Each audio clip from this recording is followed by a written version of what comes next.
The injuries look like those seen in people exposed to poisons like mustard gas. That's how doctors are describing what they see in the lungs of vapors. The chemicals can essentially burn your lungs. Find the truth at BehindTheHaze.com. At Toyota's national sales event, we don't just help you get the perfect vehicle.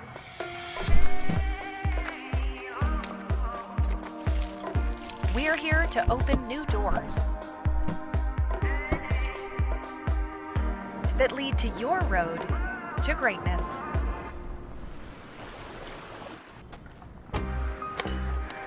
Your journey starts at Toyota's national sales event. Toyota, let's go places. At Valleywide Cooperative, we're here when you need us. For 100 years, we have been here to help you with food, fuel, and good old-fashioned advice. And for us, serving is more than a job, it's a way of life, which is why we pour so much into the communities around us. We've employed hundreds of your neighbors. We take pride in that, and in giving back millions in sponsorships, grants, donations, and scholarships. It's our way of saying thanks. We're Valleywide, and yesterday, today, and tomorrow, we're here for you. I'm Corey. I'm a dairy nutritionist here in the Treasure Valley. I decided to get vaccinated because I wanted to do my part to protect myself and my family and my customers from COVID-19. As soon as the vaccines were readily available, I was vaccinated. I would encourage people to do the research, listen to the healthcare providers. When I went to get my COVID-19 vaccine, there was hardly any wait. It was an easy process, is readily available. Since I got vaccinated, I'm confident I'm protected against the COVID-19 virus. My life has returned to business as usual. Ads like this keep popping up, but I see through the hype because those vape clouds people claim are just water vapor contain as many as 31 different chemicals, like formaldehyde, the stuff they preserve dead bodies with. And while the flavors sound all harmless, we still have no idea what these ingredients could be doing to our bodies. But I already see vaping for exactly what it is. Get the real facts at BehindTheHaze.com. It's not a secret that finding a new car this year is a little tricky. Between chip shortages and supply problems, there's more reasons than ever to come to our no-problem dealerships when you need a new car or truck. Our acquisitions team works hard to make sure that we have a great selection of vehicles to choose from, and our easy-to-buy, easy-to-do business with sales team is ready to deliver the same great value price that we've had for nearly 20 years. Teton Toyota, where it's always no problem to buy and service your car. Good evening and welcome into this IdahoSports.com Game Streams production of East Idaho Game Night presented by Teton Auto Group. Our major sponsors that make coverage on IdahoSports.com possible include your local Toyota dealer, Toyota, let's go places, Valleywide Co-op and Country Stores, and Project Filter, Idaho Fights Tobacco. The site tonight, Lyle, Henderson Field, and Dayton, as we've got a good 2A non-conference battle for you as the 3-0 Westside Pirates welcome in the 3-0 Coal Valley Christian Chargers. Hi, everybody inside the broadcast booth. Brandon Bainey alongside Sean Kane. It's rare that we get a matchup like this because Coal Valley Christian is all the way over in Meridian, but a pair of 3-0 teams and a great matchup. Yeah, you know, you've got playoff kind of game early in the season. Coal Valley making the drive down here. You know, just a great setup for 2 3-0 teams. You've got obviously the Pirates of Westside, back-to-back state champions, and then you've got, you know, a Chargers team that was 3-4 last year, but coming in 3-0. So really a great matchup. And you can hear the Westside Pep Band playing here in the background for us, providing the tunes tonight as Westside knows how to put on a party. They had the barbecue grill going, looked like taco bowls and taco salads that looked amazing. And the Army National Guard was here with a little bounce inflatable slide for the little ones here tonight as well. So Westside, we know they're 3-0, but it goes beyond that, Sean. They've got the longest winning streak in the state of Idaho at 24 games. They haven't lost since September 6th, 2019, and that was only 7-6 to Snake River. Yeah, it's just unbelievable streak going here. Like you said, 24 games in a row, back-to-back state champions. They also haven't given up very many points. They've only given up 20 points to their 3 opponents so far this year. So Westside Pirates just coming back and back and back with great teams. And to further illustrate Westside's dominance at the 2A level, this group of seniors currently, Sean, 35-2 in their careers up to this point, which is simply incredible. 35-2 for this senior class. So you mentioned that Westside defense, Sean. They've only allowed 20 points in 3 games, but that all came in one game. It was that season opener over Firth, that wild 26-20 win in overtime. Since then, they've shut out a pair of 3A teams. Snake River 27-0, Marsh Valley 28-0, and those were both on the road. Yeah, and on the road, and I think that's just been a big thing for Westside Pirates is the defense. They were very excited that they held Marsh Valley to just 80 total yards last week, which just is an incredible defensive stand for the team.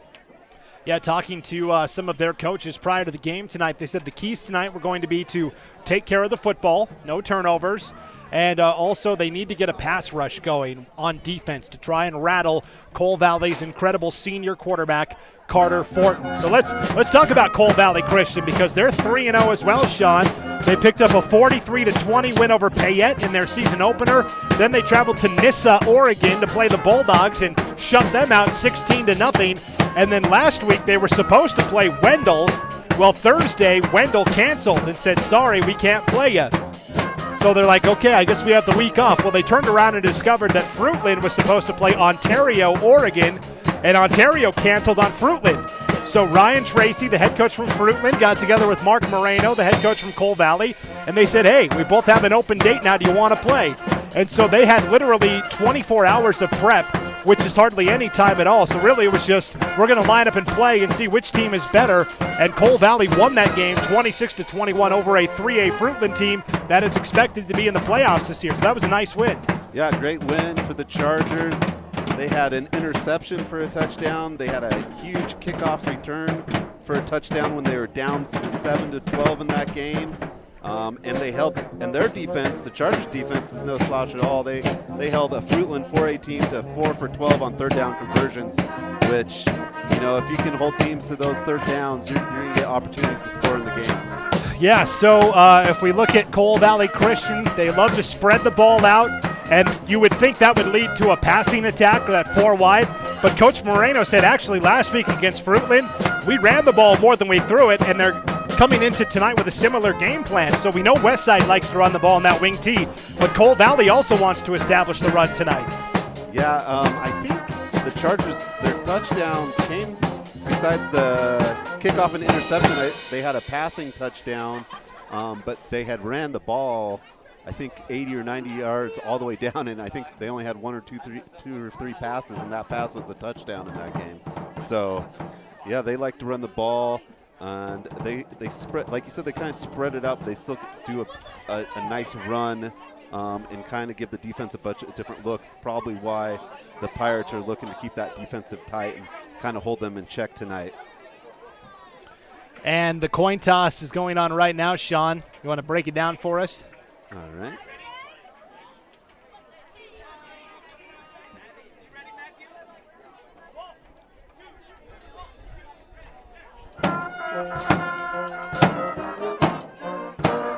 It looks like, I believe, Westside is going to receive the ball first. If I caught that correctly at the start. So I think Westside will be receiving the kickoff, and Cole Valley will get it in the second half. That is correct. So Westside will receive the ball to start tonight's contest, which means we'll get to see that three-headed monster of quarterback Blaze Brown, wingback Cage Brokens, and wide receiver Bryler Shirtliff up first. 3 seniors for the Westside Pirates. We're getting ready now for our national anthem, and when we come back, we'll have the opening kickoff of 3-0 Cole Valley Christian and 3-0 Westside. It's on the other side of this break. You're watching East Idaho Game Night on IdahoSports.com.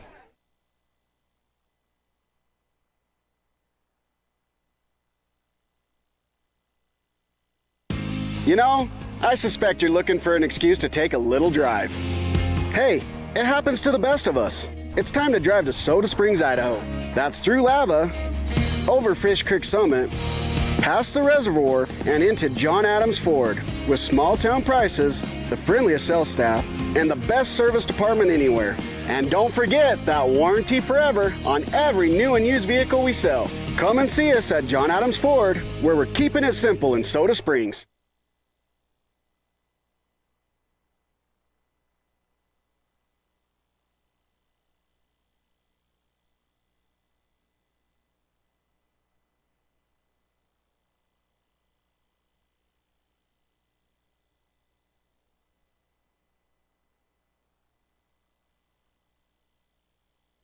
Banking.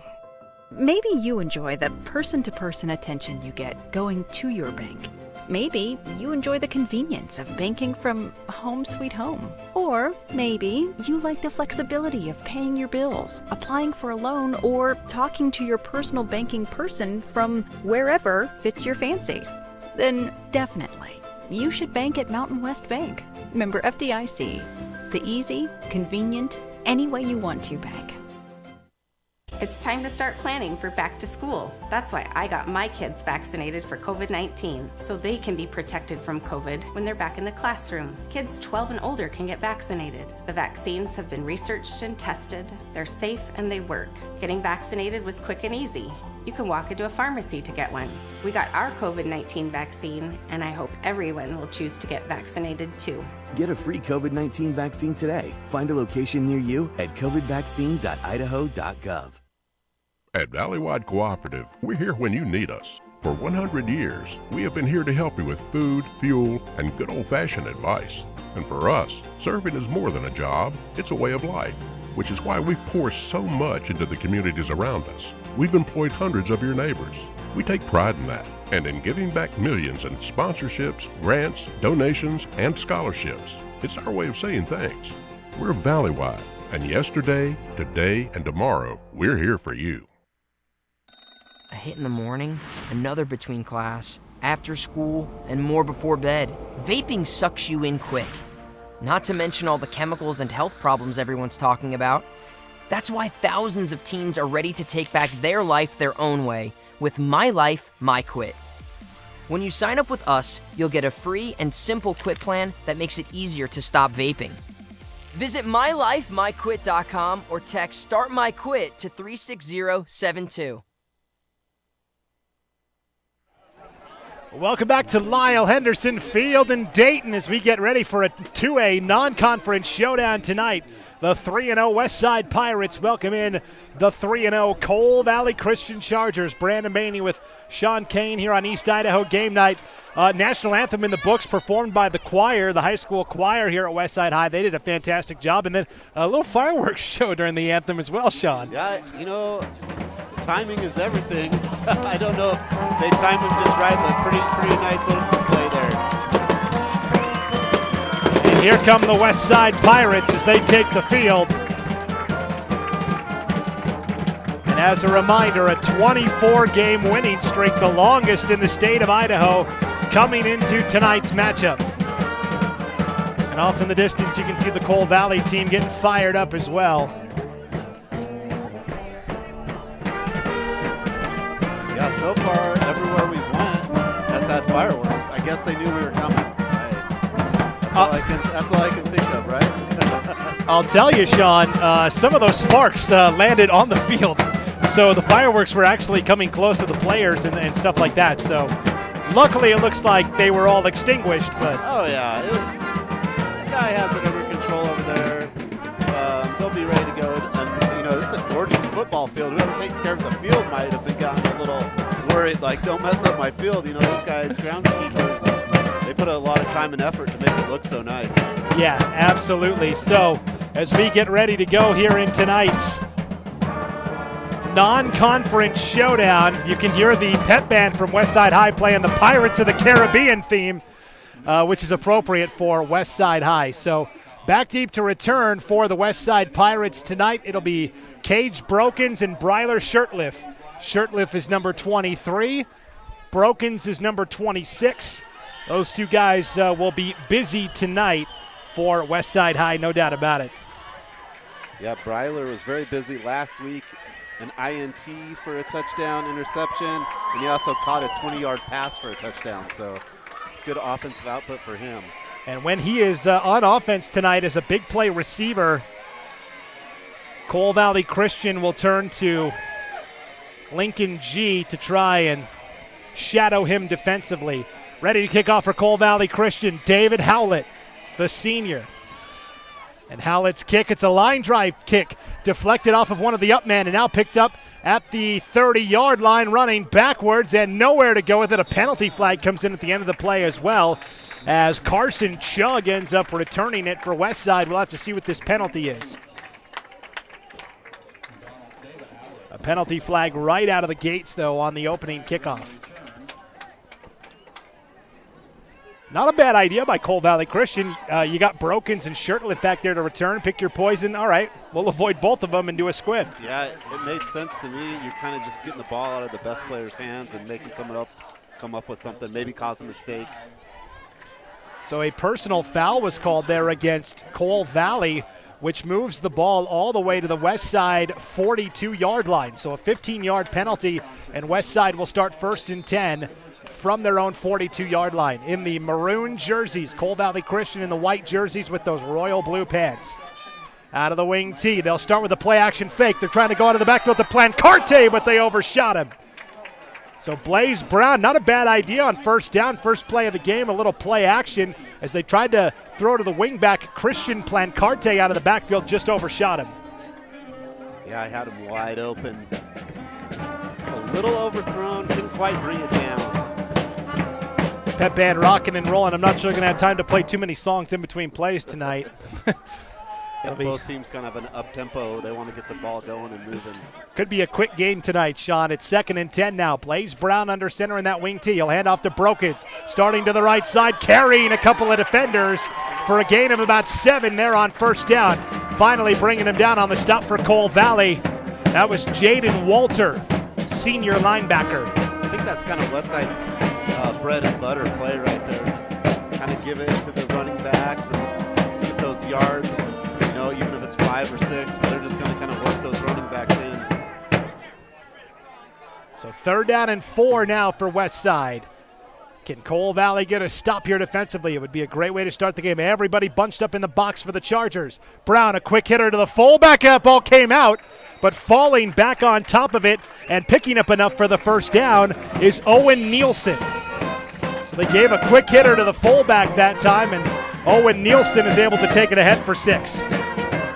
Yeah, Cole Valley Chargers are going to, have to be very lively in the linebackers to stop this running attack. You kind of have to have move guys in and out, give the offense a little different looks if you're going to have 5 up in the box or not.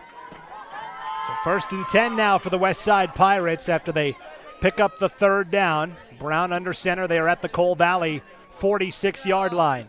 Plancarte, the man in motion. They'll give to Brokens quickly. Finds a seam. Has a great block from Shirtliff. A pancake block as he takes it to the 25-yard line before Ben Beglinger can bring him down. That is a gain of 21 and a first down for Westside. Brokens moves with the ball so quickly. Yeah, just kind of saw that space open up on the left side of the field and just found it very quick.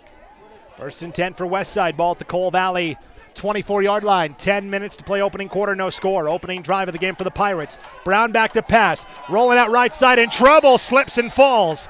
A great job defensively by Jaden Walter in there to force the pressure as Brown was trying to escape.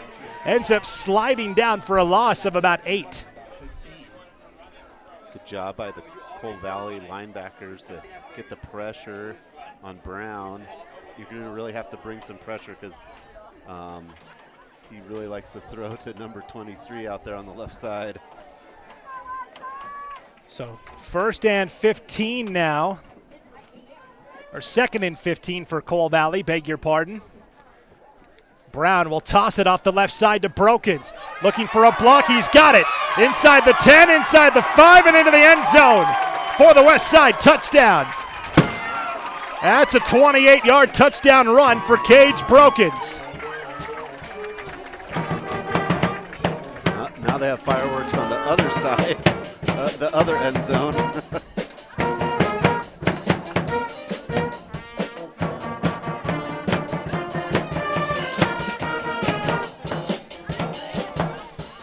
28-yard touchdown run by Brokens, and now on for the point after try will be Christian Plancarte. It'll be out of the hold of Parker Moser. He's the son of head coach Tyson Moser, and that one does clear the uprights. So a 7-0 Westside lead, and a pretty impressive start to tonight's proceedings for the Pirates, Sean. Yeah, it started off with that personal foul, which, I thought Coal Valley had a nice idea, not kicking it straight to the skilled players, but that personal foul brought it almost to midfield, and Westside was able to, get into their offense and use that run in the wing tee, and Broken's just very good vision, able to see where it's opening up and finds those creases and hit them to get that 28-yard touchdown. So 7-0 Westside on the 28-yard touchdown run by Cage Brokens, and Brokens got the ball 3 times on that opening drive. So, hey, Westside doing what they want to do, and that's run the football and run it effectively. Now the question is, how does Coal Valley respond, Sean? Yeah, looking at this, I didn't think it would be a kind of a shootout type game, but it kind of could turn into that. Can Westside's defense stop? Coal Valley's kind of got a bunch of different guys that they bring in, give it different looks to kind of get their up-tempo offense going. So, they're going to look. I think they're going to look to put some points on the board pretty quickly. So kicking off will be Bryler Shirtliff here for Westside. Back deep to return for Coal Valley Christian.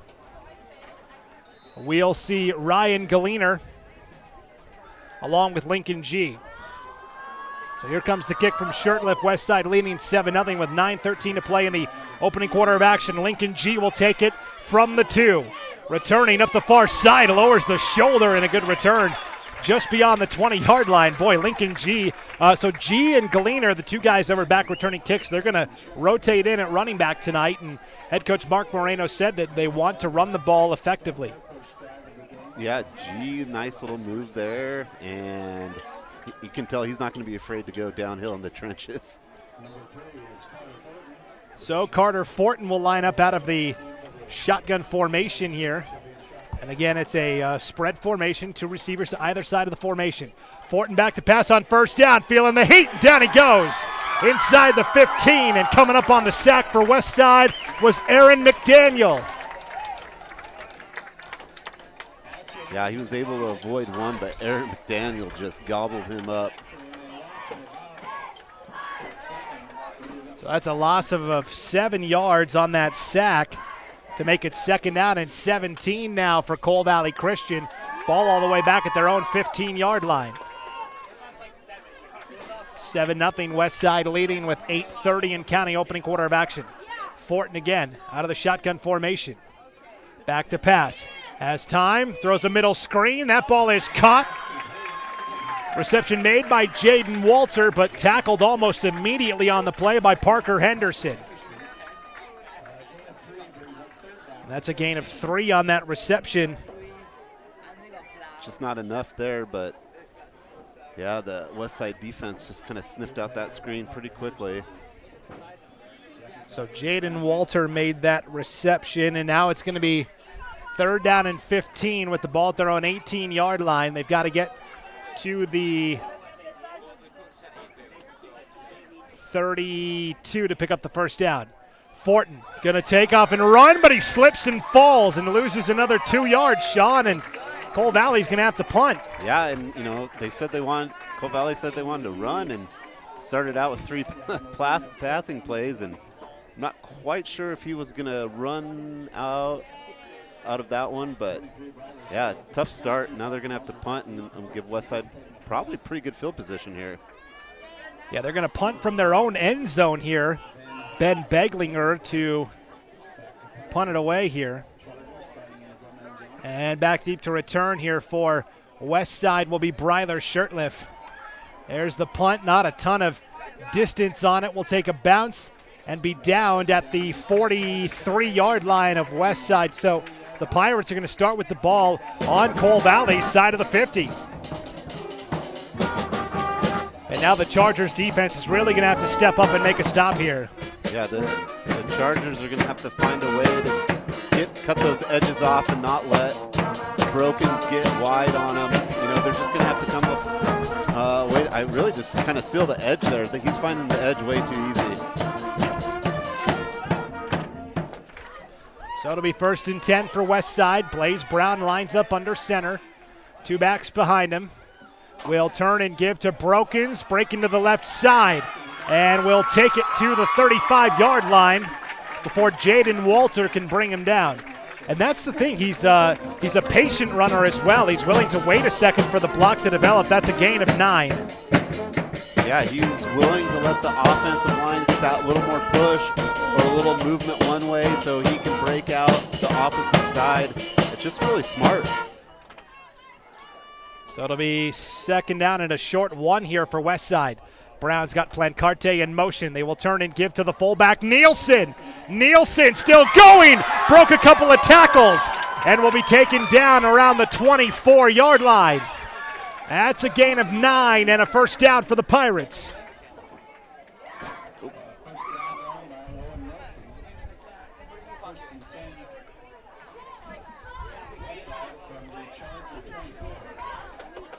So it'll be 1st and 10 now for Westside.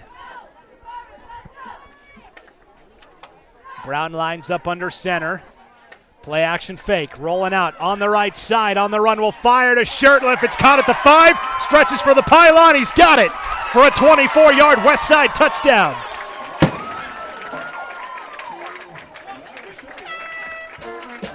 Well, we've seen all the things from the pregame so far. Brown to Shirtlifter, we talked about that, and Brokens being able to run, and also Westside having a couple different runners in there. And they scored very quickly. And now it's Plancarte on for the PAT try again here as the snap is down. Plancarte's kick is on the way, and it is through. So Blaze Brown ends up firing a 24-yard pass to Bryler Shirtliff. And like you said, Sean, we've seen pretty much all of the offensive weapons the Westside can uncover at any time. 5:49 to play in the first quarter, and it's already 14-0. Yeah, it's one thing to know them. It's a whole other thing to stop them. So the Chargers are going to have to, kind of look at it and see what they can come up with. But, really right now they just got to get something going offensively. Cole Valley just started out with 3 passing plays that just went for nowhere, and there was a big sack by Westside. And so I think now Cole Valley's just got to look at, get a rhythm, maybe run the ball, use those players they have in those skilled positions to kind of just get something going and slow down this Westside offense, which is, no one's been able to do it for 24 games, so easier said than done. We talked about that Westside defense too. Now up 14-0. Cole Valley went 3 and out very quickly on their first possession. We'll see what they can do here because Cole Valley's offense coming in we thought could match up with Westside's offense, but already behind the 8 ball here, 14-0. So yeah, sacks make it very hard to kind of get that rhythm of your offense going. Well, and Westside said one of their keys tonight was going to be the pass rush, and we've already seen that a couple of times tonight. Bryler Shirtliff to kick off. Galiner and G back deep to return. This one will go into the end zone for a touchback. So Shirtliff has a pretty good leg, Sean. He doesn't kick PATs anymore, but he still handles the kickoffs. He was the only player to earn first-team All-State accolades at 3 different positions last year. He was a wide receiver, DB, and a kicker.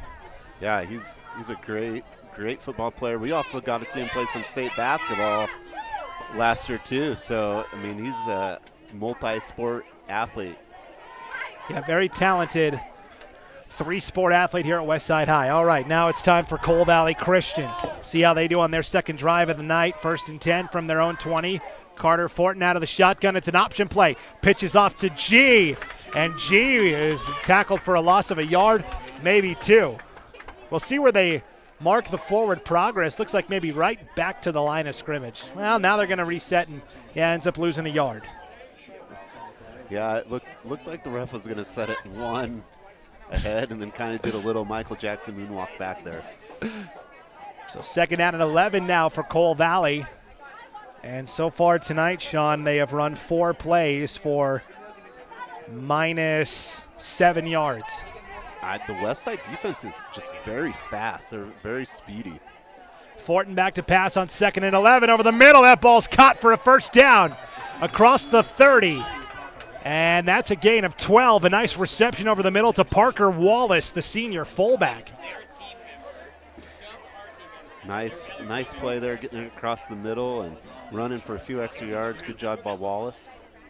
Yeah, nice quick slant there.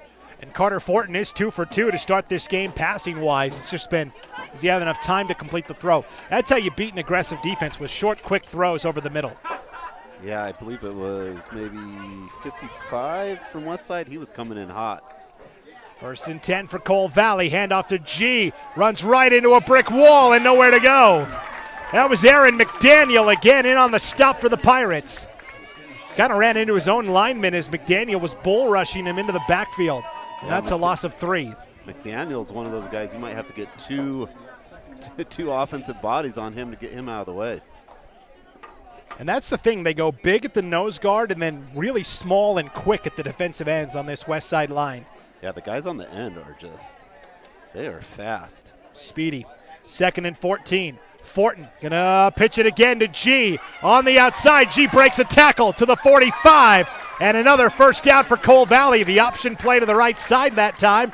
And Lincoln G is able to take it for a gain of 17 and a first down. So Cole Valley using some nice balancer, some passing, some running, just kind of keeping it balanced, keep that West Side guessing. But they're, like you said, they're getting quicker. They're executing the offensive plays a lot quicker, I think, now.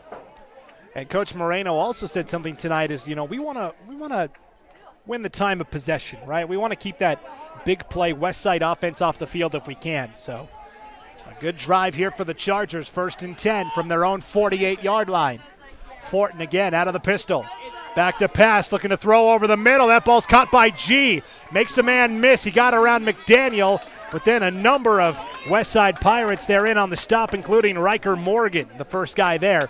But a nice shot by G as McDaniel met him straight on, and G just went, whoop, see you later.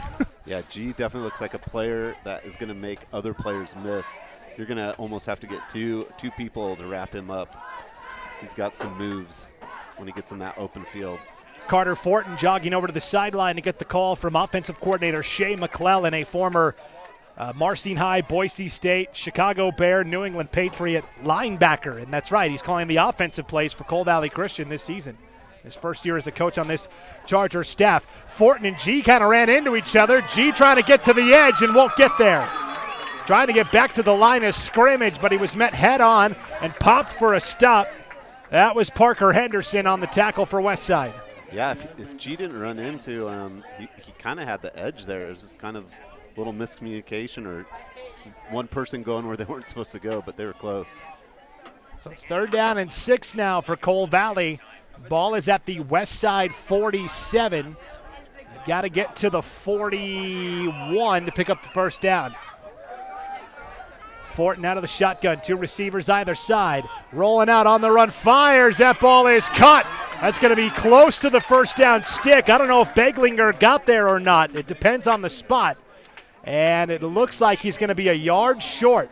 They needed now they're going to say move the chains. They are. They're going to signal first down, so the chain gang's got to move it. Yeah, it looked like they were going to set up for about 1, but he got it. So Carter Fortin, 4 for 4 to 4 different receivers. And Cole Valley Christian has it 1st and 10 at the West Side 41-yard line. 1:50 to play in the opening quarter, and the Pirates leading 14-0. Yeah, I think this is more kind of the offense they wanted to do, the grind and hold possession. Up the middle, Galiner. Galiner leans into a couple of yards.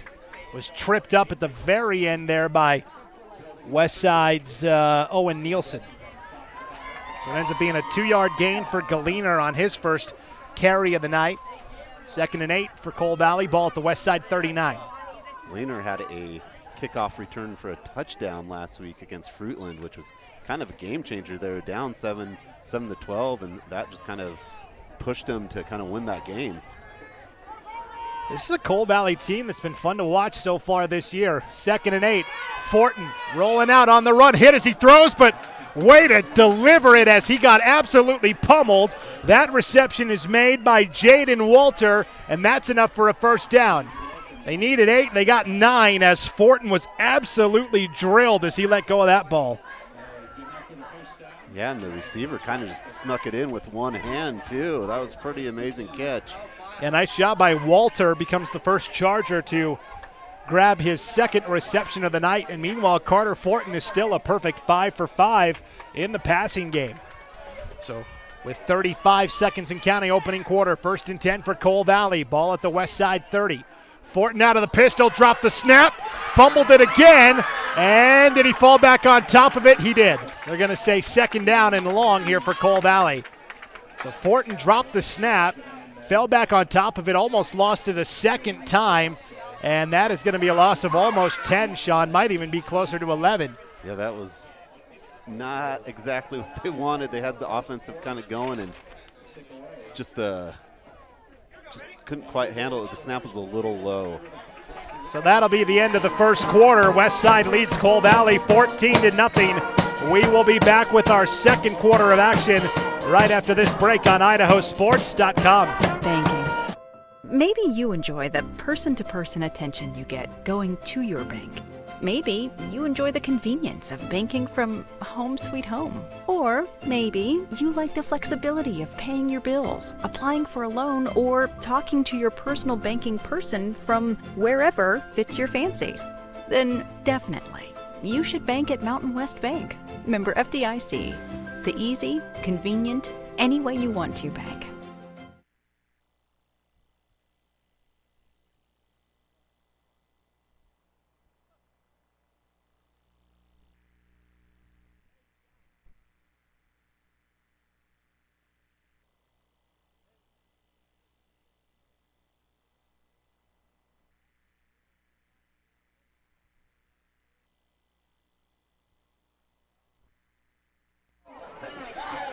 Wild times tonight here at Westside High School's Lyle Henderson Field, Sean, as they're winging footballs into the stands right in front of our camera. I thought they were water balloons. Yeah, no, they're definitely footballs. Yeah, here, I got you, little man. Here you go.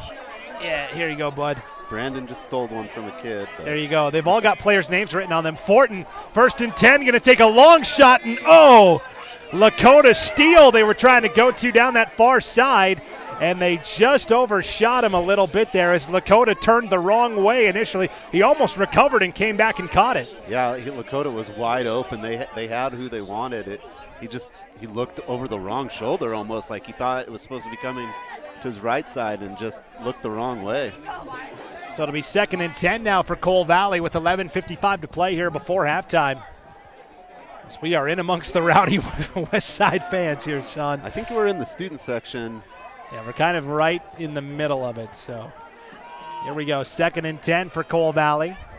Or excuse me, 2nd and 10. It's going to be 3rd down and 18 for Cole Valley. Rolling out Fortin. Has time. Going to step up and look for somewhere to go. Flings it downfield. It's broken up. They were trying to go to Beglinger down that far sideline at the last moment. Blaze Brown came in there to break it up.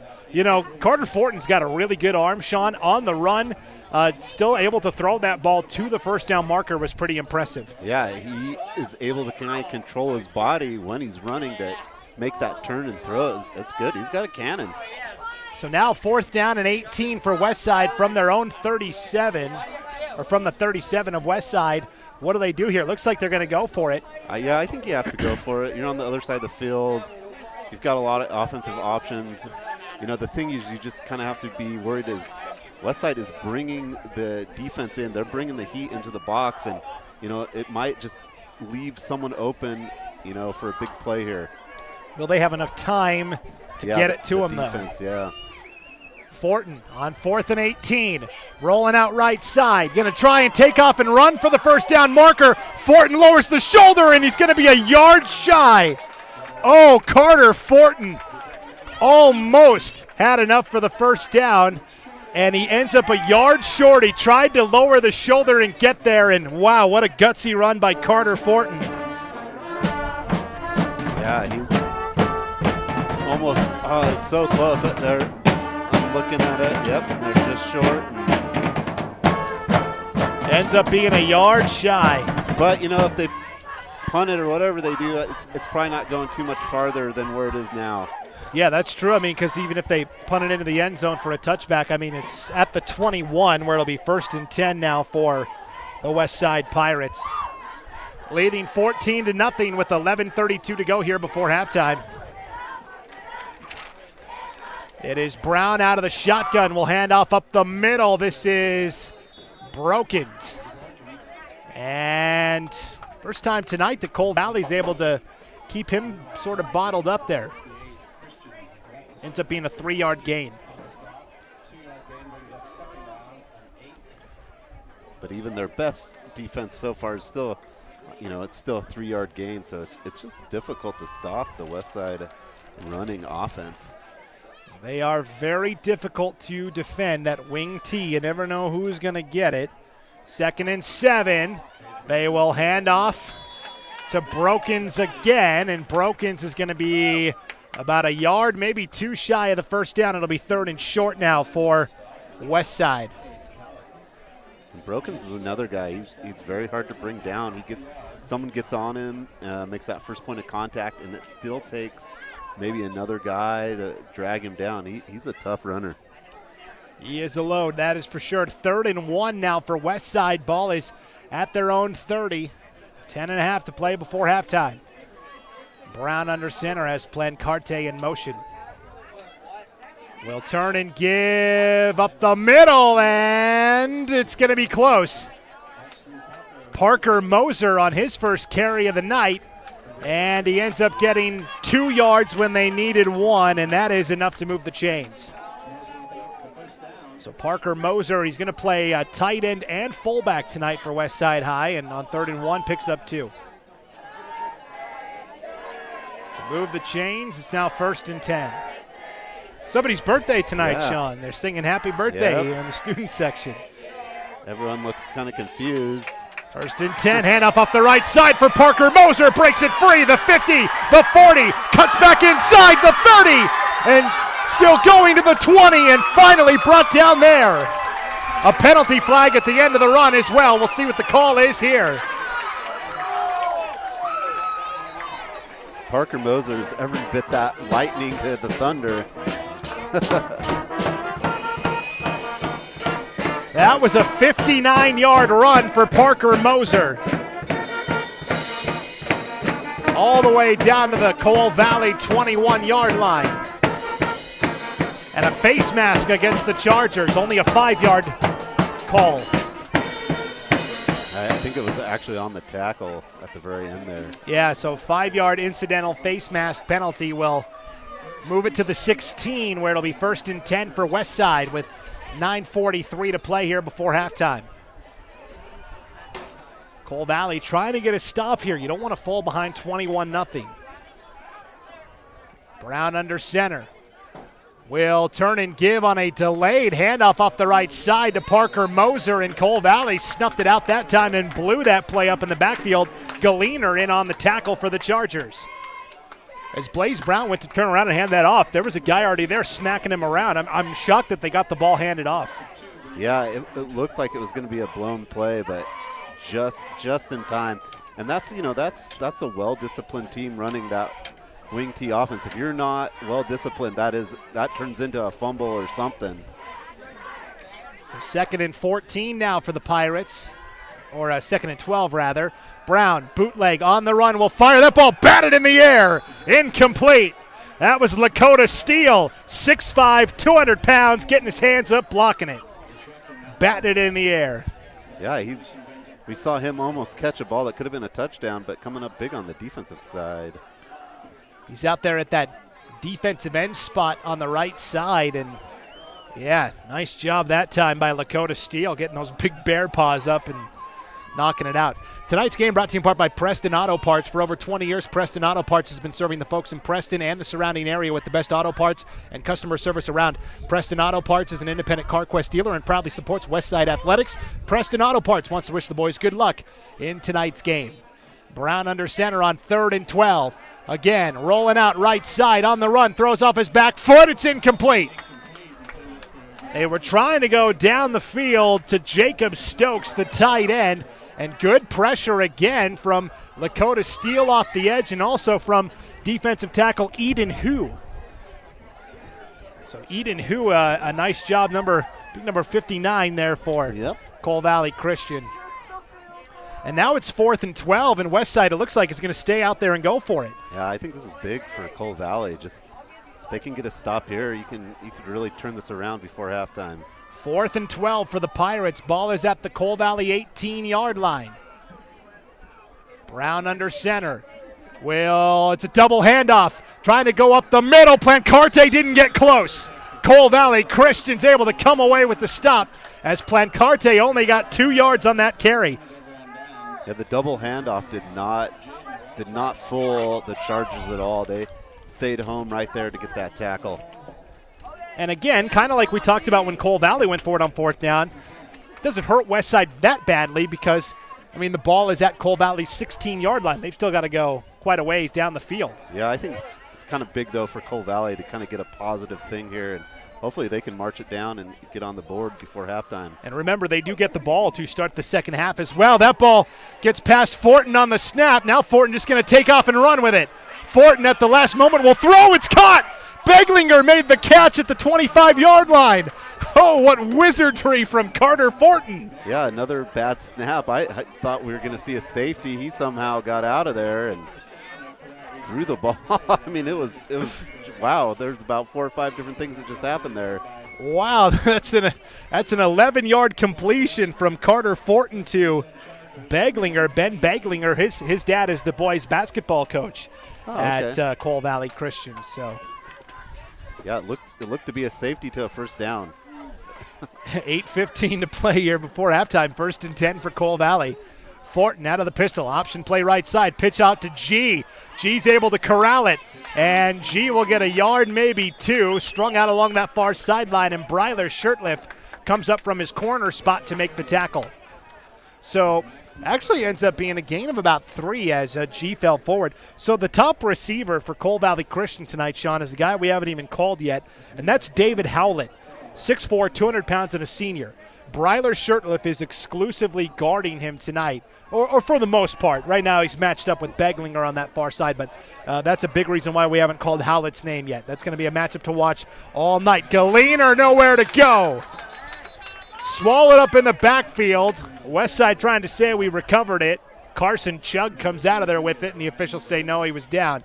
So Galiner ends up losing 4 yards on that carry, and it's 3rd and 11. And Carson Chung is one of those guys. He's not gigantic by any means, but he is quick, and he's been hitting the edges pretty hard too.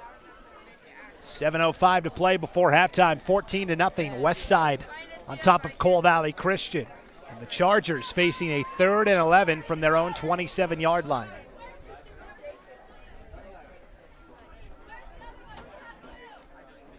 What can Cole Valley come up with here? Yeah, I think they're going to look to pass the ball again. They've passed the ball. I've had more success passing the ball so far tonight than running. Fortin on 3rd and 11. It's going to be a reverse. They're trying a wide receiver pass. Nowhere to go. And brought down back at the 5-yard line.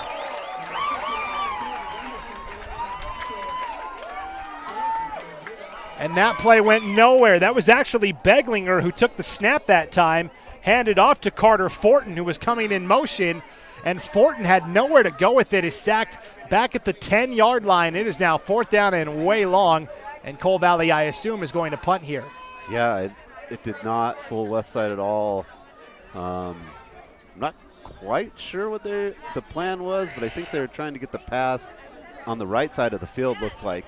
An 18-yard loss, and now Beglinger will punt. That's a good one. Takes a bounce at the 50, and that hit the foot of Shirtliff. At least it looked like it did to me, but Cole Valley Christian downs it at the 46-yard line, where it'll be 1st and 10 for Westside with 5:46 to play before halftime. Maybe I'm seeing things. I thought that it looked awful close. It might have just been by that 50 whiteness, and maybe his shoes are white. The white color of the number. Okay, all right. I'll go with you on that, Sean. I didn't see it change direction, but I'm usually 90% right 70% of the time. Yeah, right. 60% of the time, it works every time. Yep. 1st and 10 for Westside.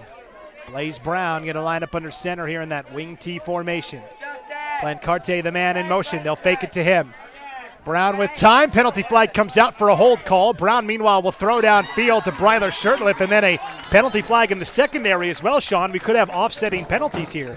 It's going to be a hold on Westside as Brown was rolling out, and then it might be a hold against Cole Valley in the secondary as well. Yeah, definitely holding on Westside, and maybe defensive holding. Our officials having to talk about it. As it stands, it's about a 9-yard completion to Breiler Shirtliff. And Coach Moreno talked about that G was going to be the guy mostly responsible for Breiler Shirtliff tonight. Shirtliff with the 1 catch for 24 yards and the touchdown. Meanwhile, let's sit back and listen to the Westside Pep Band while they talk it out.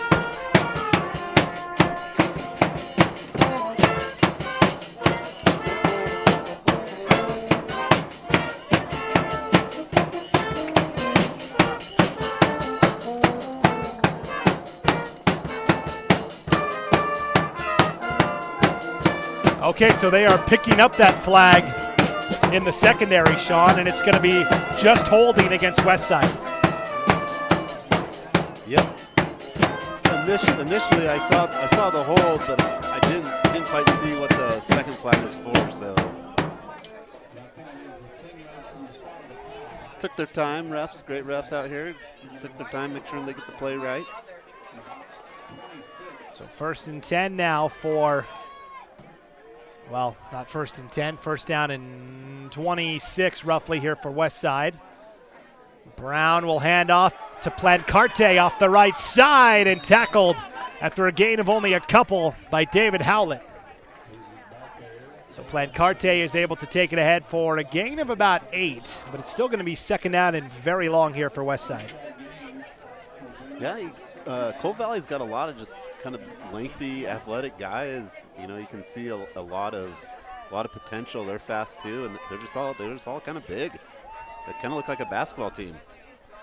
2nd and 18 now for the Pirates from their own 37-yard line. Brown will turn and hand off to Cage Brokens, and Brokens will only take it ahead for about 4 as. You know, Cole Valley is a lot more disciplined defensively now, I've noticed, as Lakota Steele makes that tackle. They're watching the ball carrier's eyes as opposed to his feet because Brokens had a couple of shifty moves early on. Yeah, I mean, Brokens still could have been tackled for a loss there. Was still able to avoid one kind of shift of the defense, but the second level got him for sure. So now it's 3rd and 13 for the Pirates. Brown under center, 4:25 to play before halftime. Brown now going to take off and run. Thinks he's got the first down. He does. He breaks a tackle, the 40, the 30, and ducked out of bounds there for a gain of 27 and a first down for the Westside Pirates. Yeah, so Cole Valley's been able to make some stops, but they just haven't been able to kind of stop the big plays. Westside's been able to come up with kind of every drive a big 20-yard or, so play, and they just had a hard time stopping those. And they almost got him, Cole Valley did, but Brown was able to slip that tackle and rumble. Yeah, right around the 40 they about had him. And that would have stopped him short of the first down marker. 1st and 10 now from the 27 of Cole Valley. Brown feeling the heat, throws up a duck, and it's incomplete. Bringing pressure that time was Jaden Walter for Cole Valley.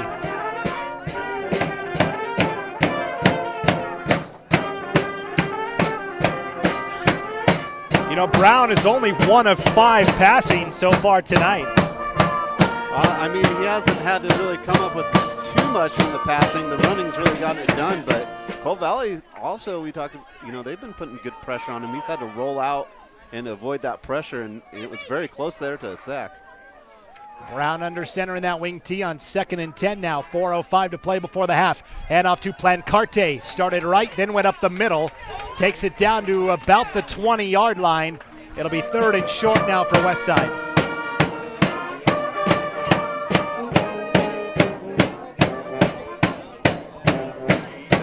his Brown's only pass completion was a touchdown, right? That's correct. So, yeah. I mean, if you're going to only have one, that's the one you want.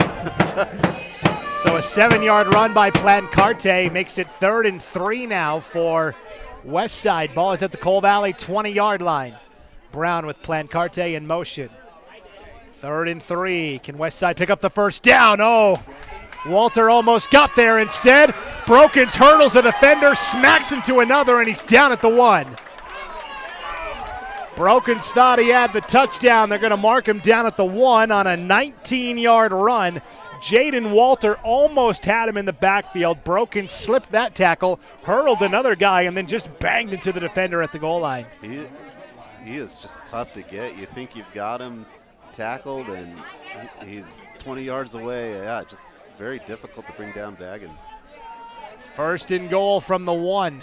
2:50 to play before halftime. Handoff is in for the West Side touchdown, and here come the fireworks as well.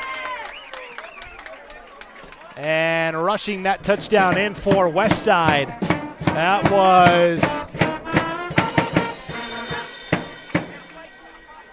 not sure if that was Bryler Shirtliff or who that was. Everybody was bunched in there tight. We'll try and get clarification on that. Meanwhile, Plancarte lines up for the PAT try. That kick is low, but it does just clear the crossbar. Westside Pirates just find a way to get a 20-yard play here, 20-yard play here, just kind of break it open. Right when you think you've got them, stopped, they just come up with something else, and they've got a 21-point lead now. And Coal Valley still got some time. Coal Valley does get the ball at halftime, so a score before halftime drastically changes this game. I think for Coal Valley, if they can get something going offensively here and get a score before halftime, I mean, it's really a must score, but I think it really helps them going forward if they can find that way to get some points before halftime. So Bryler Shirtliff will kick off here for Westside.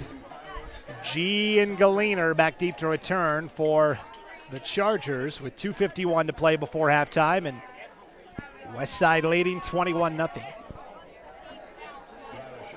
Now, does Bryler Shirtliff, does he also punt? I don't know that Westside has punted yet this year. Yeah. That's why I didn't know. They don't punt often, Sean. Galliner takes it on a hop at the 10. Up to the 20 and maybe the 21. As Galliner is met by a wall of Westside defenders. So 2:44 to go before halftime. Coal Valley does have all 3 of its timeouts, and a pretty important drive here for the Chargers. Yeah, just get something going offensive. Just get on the other side of the field and hopefully just come away with some points. They've had chances, but the snaps have kind of hurt Coal Valley. They've had 2 or 3 just kind of bad snaps that have really kind of stopped their drives. And Carter Fortin kind of reminds me of Tony Romo a little bit with his ability to scramble out of danger and still find a way to make plays. Hand off to G to start, and G going to lower the shoulder and pick up a couple. And if Coal Valley can find a way to kind of get the running going too, it's been tough sledding, getting anything really going on the running side of the ball. Yeah, it's a 3-yard run for G outside of the big 17-yard run by G. And then Fortin had that 17-yard run on 4th and 18. But those have been the 2 big runs for Coal Valley so far tonight. That last tackle was made by Cage Brokens defensively. Not only is he the star wingback, but he anchors the defense at middle linebacker for Westside as well. 2nd and 7. Fortin back to pass. Pump fakes once. Now over the middle. And Beglinger hadn't turned around to look for it. And so a little bit of miscommunication there between Fortin and Beglinger, and it's now 3rd and 7. Yeah, pretty lucky that didn't get intercepted. There's 3 Westside players there. Number 14 for Westside, Braze Brown, the quarterback. He almost got over there in time to intercept that. Yeah, he plays free safety in this Westside defense. They really only have 3 defensive backs. They have the 2 corners, and then Brown kind of back there playing center field. And then they load up the box in a 4-4 look defensively. So 3rd and 7, 2:03 to go before halftime. Fortin back to pass. Will sling it over the middle. That ball's caught. And enough for the first down to Jaden Walter. They needed 7. He gets 11, and that'll move the sticks. And that's probably why Cole Valley's lines up with 2 or 3 receivers, kind of to spread those guys out, to try to open something up, because Blaze Brown and Shirtlifter, those guys, they get on it quickly. Cole Valley working quickly now. Fortin slings it high, incomplete. Beglinger was running an out route, and I think it was a curl route on the outside and an out route from the slot position, but Levi Traxler could never get turned around on the corner, on the curl route, because Plancarte had him locked up defensively. Plancarte, he's all over on it. He's on defense. He's running the ball. He's kicking. He's all over the field too. Absolutely. 1:42 to play before halftime. Cole Valley does have all 3 timeouts. 2nd and 10 for the Chargers from their own 36. Fortin back to pass. Will sling it in the flat. G makes the grab, and G will get out of bounds, but didn't gain too much there as Bryler Shirtlift closed fast on that play, and it's a gain of only 1 on the reception. Actually, they're going to say he lost 2 yards. So yeah, it looked like he was behind the stick there when he went out of bounds. So a pass complete for minus 2 yards to G. It's kind of a lot happened for a 2-yard loss. I mean, G's got good speed, but Shirtlift might be able to match him. 3rd and 12. It's going to be an option play. Fortin fakes the pitch. Now we'll try and run, but Brokens brings him down. And Fortin is only able to get a couple. And now Cole Valley going to take their first time out of the night. From missing tackles to tackling, Brokens is on the extreme on both ends there. He can sure shake off some, but he sure knows how to wrap up. That was just good open field tackle. 1:28 to go before halftime. Cole Valley Christian facing a 4th and 10 from their own 34-yard line, and we'll say it's closer to 4th and 9.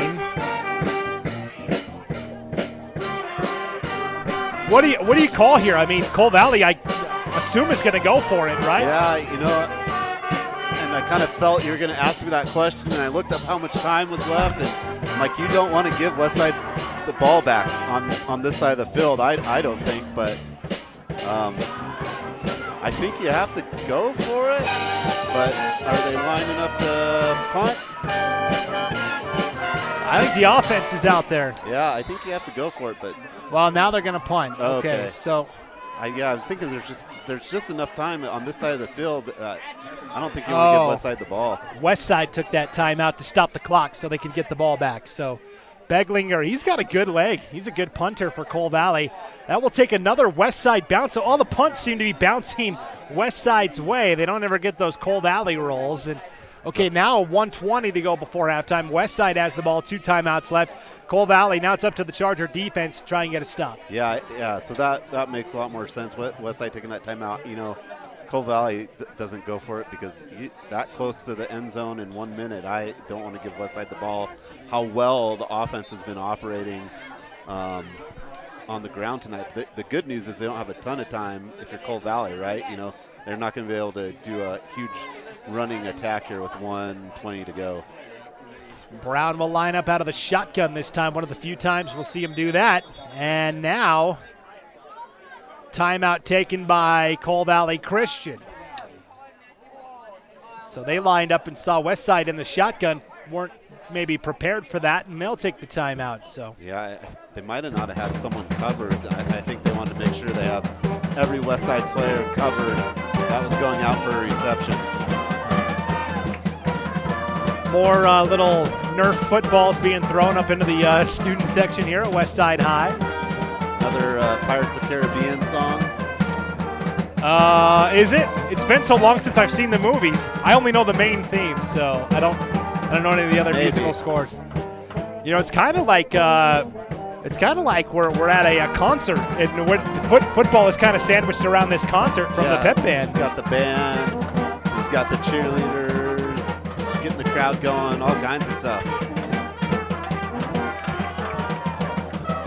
So out of the timeout, it'll be 1st and 10 for Westside from their own 33-yard line with 1:20 to go before halftime.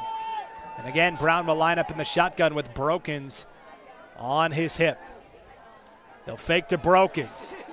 Brown going to take off and run, feeling the heat on the run, fires too high, incomplete. They were trying to go to Parker Henderson, but he overshot it. 2nd and 10 now. But no time off the clock, so incomplete pass. So Westside still has some time here and they don't look to be slowing down at all. 1:13 to go here before the half.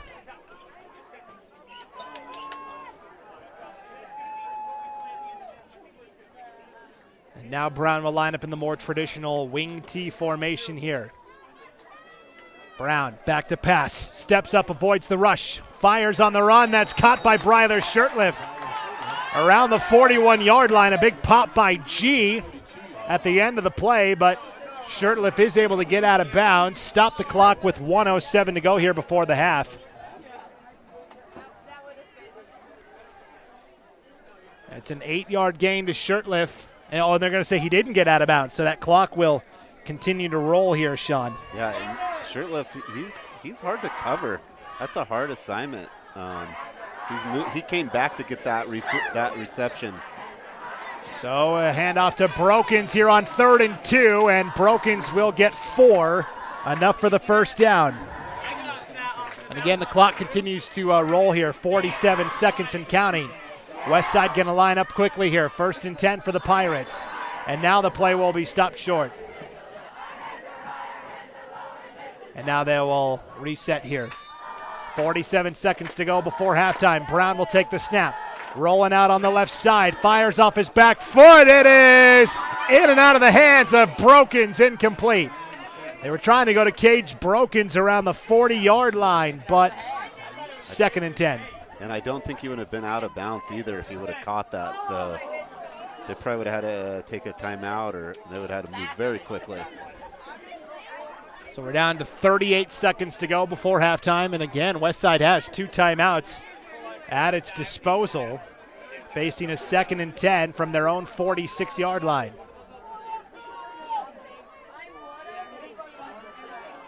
Brown will line up out of the shotgun here.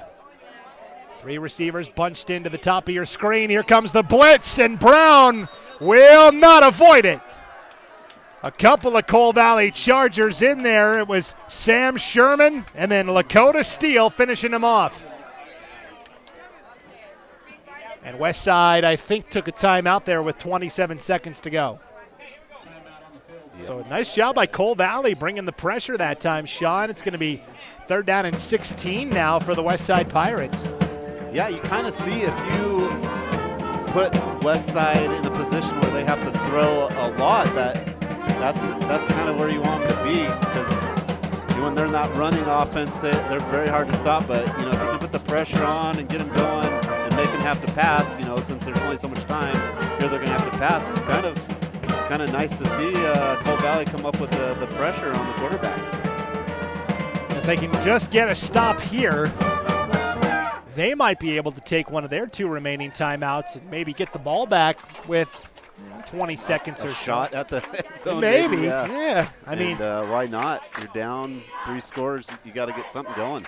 I'll tell you, Carter Fortin definitely has the arm to try a long Hail Mary type situation. But first, they got to get a stop here on 3rd and 16. Yeah, Carter Fortin's got a big, strong arm. That's for sure. Westside will line up out of a shotgun formation here. Brown with 3 receivers bunched. It's going to be a little screen pass. That's caught by Cage Brokens. And Brokens will be brought down around the 45-yard line, short of the first down marker. Clock continues to run with 15 seconds to go. I think Cole Valley is just going to let it roll after the 6-yard gain to Brokens. Yeah, Cole Valley almost intercepted that. I believe it was 56. Sam Sherman on Cole Valley was right there. So Cole Valley says, we'll just go to halftime, get the ball to start the second half, and start the comeback in the second half of action as they trail Westside 21-0 here at halftime. The East Idaho Game Night halftime show headed your way right after this break here on IdahoSports.com. It's time to start planning for back to school. That's why I got my kids vaccinated for COVID-19, so they can be protected from COVID when they're back in the classroom. Kids 12 and older can get vaccinated. The vaccines have been researched and tested. They're safe and they work. Getting vaccinated was quick and easy. You can walk into a pharmacy to get one. We got our COVID-19 vaccine, and I hope everyone will choose to get vaccinated too. Get a free COVID-19 vaccine today. Find a location near you at covidvaccine.idaho.gov. Lead the charge into a brighter future with the all-new 2022 Volkswagen ID4. With an EPA estimated range of 250 miles, the ID4 knows how to go the distance.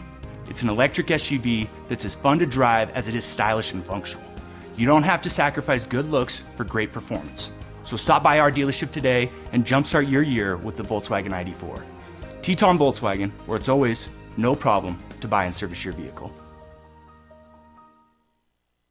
At Valleywide Cooperative, we're here when you need us. For 100 years, we have been here to help you with food, fuel, and good old-fashioned advice. And for us, serving is more than a job, it's a way of life, which is why we pour so much into the communities around us. We've employed hundreds of your neighbors. We take pride in that, and in giving back millions in sponsorships, grants, donations, and scholarships. It's our way of saying thanks. We're Valleywide, and yesterday, today, and tomorrow, we're here for you. Ads like this keep popping up, but I see through the hype because those vape clouds people claim are just water vapor contain as many as 31 different chemicals, like formaldehyde, the stuff they preserve dead bodies with. And while the flavors sound all harmless, we still have no idea what these ingredients could be doing to our bodies. But I already see vaping for exactly what it is. Get the real facts at BehindTheHaze.com.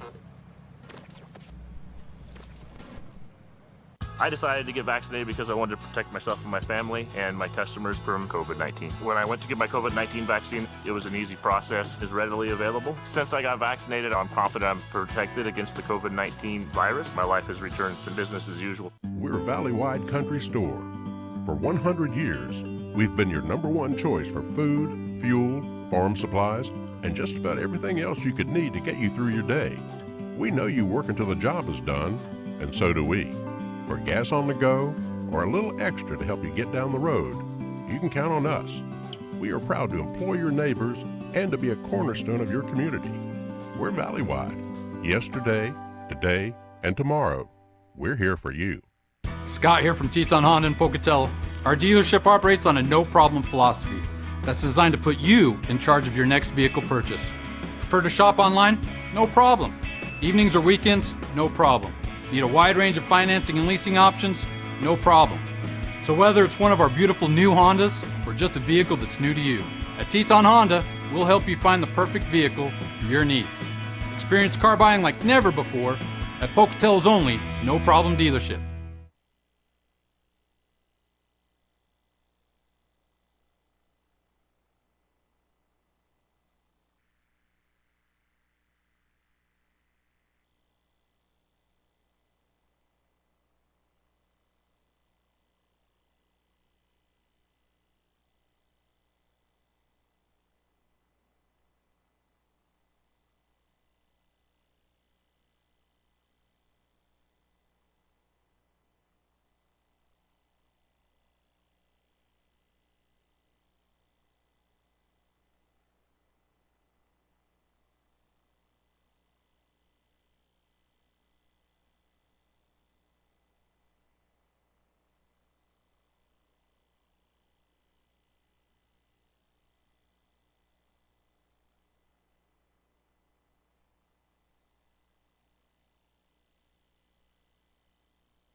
It is halftime here at Lyle Henderson Field in Dayton, Idaho. It's East Idaho game night on IdahoSports.com. Brandon Maney alongside Sean Kane in this non-conference matchup of undefeated 2A powers. And at halftime, it is the Westside Pirates on top of the Cole Valley Christian Chargers by a score of 21-0. Well, Westside got the opening kickoff, marched it down the field, scored on a Cage Broken's run, and that really set the tone for Westside's offensive efficiency in that first half. Yeah, you know, earlier we were talking about they're throwing footballs into the crowd. Those footballs have Westside players' names on them, and if that player makes a big play, you can take it down and go get something. Well, if you've got Baggins football, you'll be going down to get a lot of free things tonight for sure. He was excellent. Yeah, Cage Broken's had a lot of broken tackles. Yeah. It's probably not the first time he's heard that pun, so I'll try to not use that too often. Westside got 3 touchdowns in that first half, 2 touchdown runs from Cage Broken's, and then a 24-yard touchdown pass from Blaze Brown to Bryler Shirtliff. For Cole Valley Christian, we've seen them put together long drives offensively, but a couple of bad snaps, some pressure from Westside, a couple of untimely sacks have ultimately derailed the Chargers. Yeah, the Chargers, they've put together a few things pretty well. They've had good throws. The quarterback, 14 has been awesome. He's got a great arm, but just something will come up, a penalty, a bobbled snap. They just haven't been able to put the points on the board, and that's really the difference. They've gotten the stops. They've been in some positions, but they just really haven't gotten into scoring position so far tonight. Yeah, Carter Fortin has done a great job of just scrambling around, trying to make something out of nothing a couple of times. I thought really the turning point in that second half or that second quarter may have been when Cole Valley was facing a 4th and 18. They were deep in Westside territory. They went for it. Fortin decided to take off and run, and he got stopped a yard shy of the first down marker, and they turned it over right around the Westside 15-yard line. Yeah, it was so close. He almost had that first down. Also on the other side here, he almost got tackled for a safety, but got a first down out of it. So he's just been all over trying to make plays out there, and he's really just a yard short. They're just a play short of having a score. So let's take a look at the first half stats here for the Westside Pirates. Actually, I'm going to wait till the pep band's done playing so you can hear me more clearly. It is homecoming tonight here at Westside High School, which is exciting. The volleyball team won last night over Malad as part of homecoming festivities as well. A lot of those volleyball players are here tonight. And Westside, man, every game, they're going to pack the stands. Yeah, homecoming is just not football here. They at the homecoming volleyball, homecoming, they just have everyone involved. The band's here. They've got the parents for everyone here. It's packed. The stands are. There's not an empty seat, Brandon. And for Cole Valley, making the long trip from Meridian, they have some fans over on the far side. I know it's a long trip to make, so for all those Cole Valley fans that are home watching tonight on IdahoSports.com, thank you. We're proud and pleased to bring you tonight's game. Cole Valley will get the ball to start the second half as well, so we'll see if they can uncover something there. Meanwhile, we'll just sit back and, listen to the sounds of the pep band, and then when they're done, I'll try and quickly go over these halftime stats. Yeah, and, Cole Valley's, they're close. They're just, I think, like you said, a couple plays away, and hopefully have a better go of it in the second half. All right, so halftime, Westside, 211 yards on the ground in that opening half, 38 yards through the air for 249 yards of total offense. Compared to Cole Valley Christian, 6 yards rushing in the first half, 56 yards through the air, only 62 yards of total offense. So 6 yards rushing has to get better for Cole Valley Christian in that second half. Individually for Westside, Cage Broken's leading the way, 10 carries for 102 yards and 2 touchdowns. That is just around 10 yards per carry. After that, Parker Moser has 3 carries for 59 yards. Christian Plancarte, 3 carries for 17 yards. Blaze Brown, the quarterback, 3 carries for 18 yards. And then Owen Nielsen has 2 carries for 15 yards. Blaze Brown, 3 of 9 through the air, 38 yards and a touchdown. Bryler Shirtliff, 2 catches for 32 yards and a touchdown. And Cage Brokens has 1 catch for 6 yards. As for Cole Valley Christian, Leading the way on the ground in the first half, it was Lincoln G, 6 carries for 18 yards. Carter Fortin has 3 carries for 8 yards. And then Ryan Galiner, 4 carries for minus 20 yards, which hurts. Yeah, that's definitely going to be hard. Cole Valley's going to have to get something going on the ground, I think, just to get it balanced, because Westside's pass rush is just coming in so quick that they're having to get rid of the ball just so quickly that it's just difficult. And I think if they could get some run game going, that's going to give him a little more time to throw it back there. And I want to make sure I got that right. I think Galiner has 4 carries for minus 4 yards. And Fortin, he's taken a couple of big sacks, and Fortin actually has 4 carries for minus 9 yards. So that's a big problem in that first half for Cole Valley Christian. A lot of sacks, a lot of bobbled snaps, and things like that. Yeah, they'll get first downs, and they'll be in a good position, but then something will happen, and then it will be 2nd and 20 or 7 and 19, or it's just they can't seem to kind of get over that hurdle and not have that long yardage in their drives.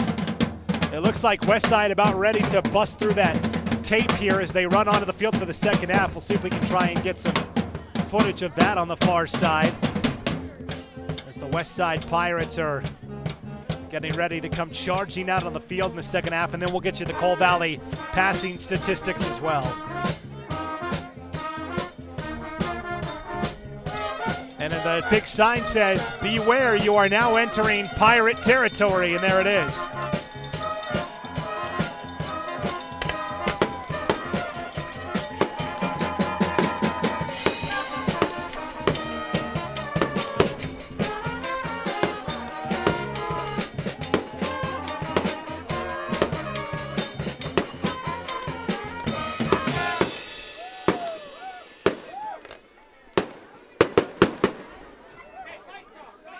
Another magnificent fireworks display as well. Carter Fortin, 9 of 12 in that first half for 56 yards. Jaden Walter leading the way, 3 grabs for 23 yards. Beglinger has 2 catches for 17 yards. Wallace has 1 grab for 12 yards. And Lincoln G, 3 catches for 4 yards. So, yeah, Cole Valley has to get better at establishing the run in the second half. Only 6 yards rushing in that first half. Westside, meanwhile, 211 yards on the ground, 110 of that from Cage Brokens. Cole Valley will get the ball first to start that second half of play, and that will be critical for the Chargers as we move into the second half of play here. Yeah, definitely. I think, for Cole Valley, they're going to have to kind of establish the run, but also Cole Valley is going to have to try to find a way to stop the big plays of Westside, which it's been very difficult for the state of Idaho to figure out the last 24 games. But if you can figure out a way maybe to stop some of those big plays, get some third downs where Westside has to pass the ball and cause some turnovers or a punt, some third downs. I think that will be key for the Cole Valley defense. They've just got to really stop those big plays, or just try to limit them. I think it's very difficult against a very talented Westside team. And for Westside, they're just going to have to kind of keep doing what Westside does, is control that ground game and kind of just control the tempo of the game with their offense, and their defense has really been bringing the pressure. Let's take a look at the Friday Night Flash. Real quick update you on some scores going on statewide at the 2A level. This is on our website, IdahoSports.com. Real live in-time updates of games across the state of Idaho. Firth leading South Fremont 14-0 in the second quarter. That's a 2A over a 3A program. West Jefferson shutting out Malad in the second quarter, 26-0. It is Melba shutting out Valley 34-0 at halftime. And Buell has a 12-8 lead over Declo at the half. And those are some of the 2A powers that we expect to go pretty deep into the playoffs this year. So here we go. Second half about ready to start. Breiler Shirtliff will kick off here for the Westside Pirates. It is G and Galiner back deep to return. And again, that will go through the back of the end zone for a touchback.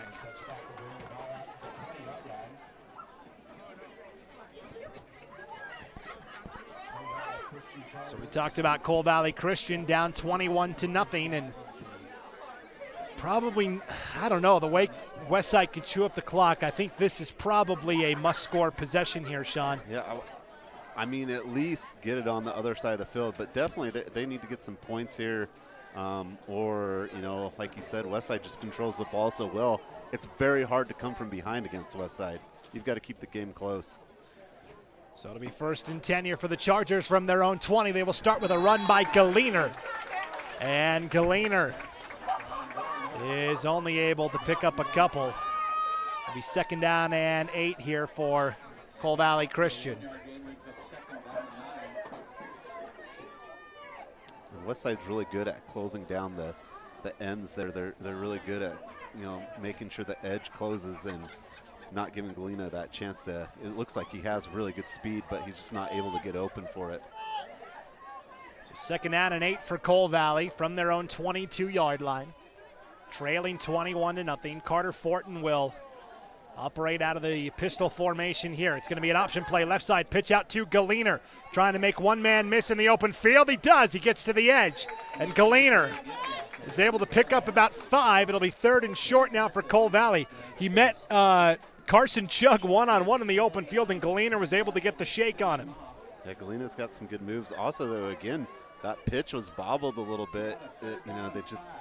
Cole Valley has just kind of a few of those operation things they need to clean up a little bit on on those pitches, because that almost came out of his hands. So 3rd and 5 now for Cole Valley from their own 25-yard line. Fortin out of the pistol. Will turn and hand off to Lincoln G, who races into the secondary. And that ball came out at the end. They'll say no, he was down as he takes it to the 44-yard line. That's a gain of 19, and boy, G just exploded into the secondary. That ball did come out at the end, but the officials say he was already down. Westside trying to argue the case. Yeah, G sure went back on it like he thought he fumbled it. I mean, it was very close. He was moving so fast it was hard to tell when he went down. And honestly, he got tripped up at the very end by Blaze Brown. Otherwise, he's probably running into the end zone for a touchdown. Yeah, just barely got him at the end, he was definitely going for 6. How about the confidence by offensive coordinator Shea McClellan to run the ball on 3rd and 5 as well? I like the play call. 1st and 10 from the 44. Fortin has time, fires a deep strike. It is caught in stride by Beglinger inside the 10. What a grab by Beglinger as Ben Beglinger takes it from the 44 all the way down to around the 10-yard line. He caught it in stride, bubbled it for a second, and was able to hang on and actually outrun the defender for a little bit. Yeah, he was, that leaning forward position for about 5 yards where you think he's going to fall down, but just kept his balance. Just great balance there at the end of that catch. Now a penalty flag has been thrown as well, Sean. I don't see where it is. Looks like it's going to be against Westside. Pass interference against the Pirates. So they're going to decline the penalty and take the result of the play, Sean, and that is going to be 1st down and 10 for Cole Valley with the ball at the Westside 9-yard line. Nice bounce there, nice run, and then opened it up for the nice bomb there. 47 yards to Beglinger, 1st and goal from the 9.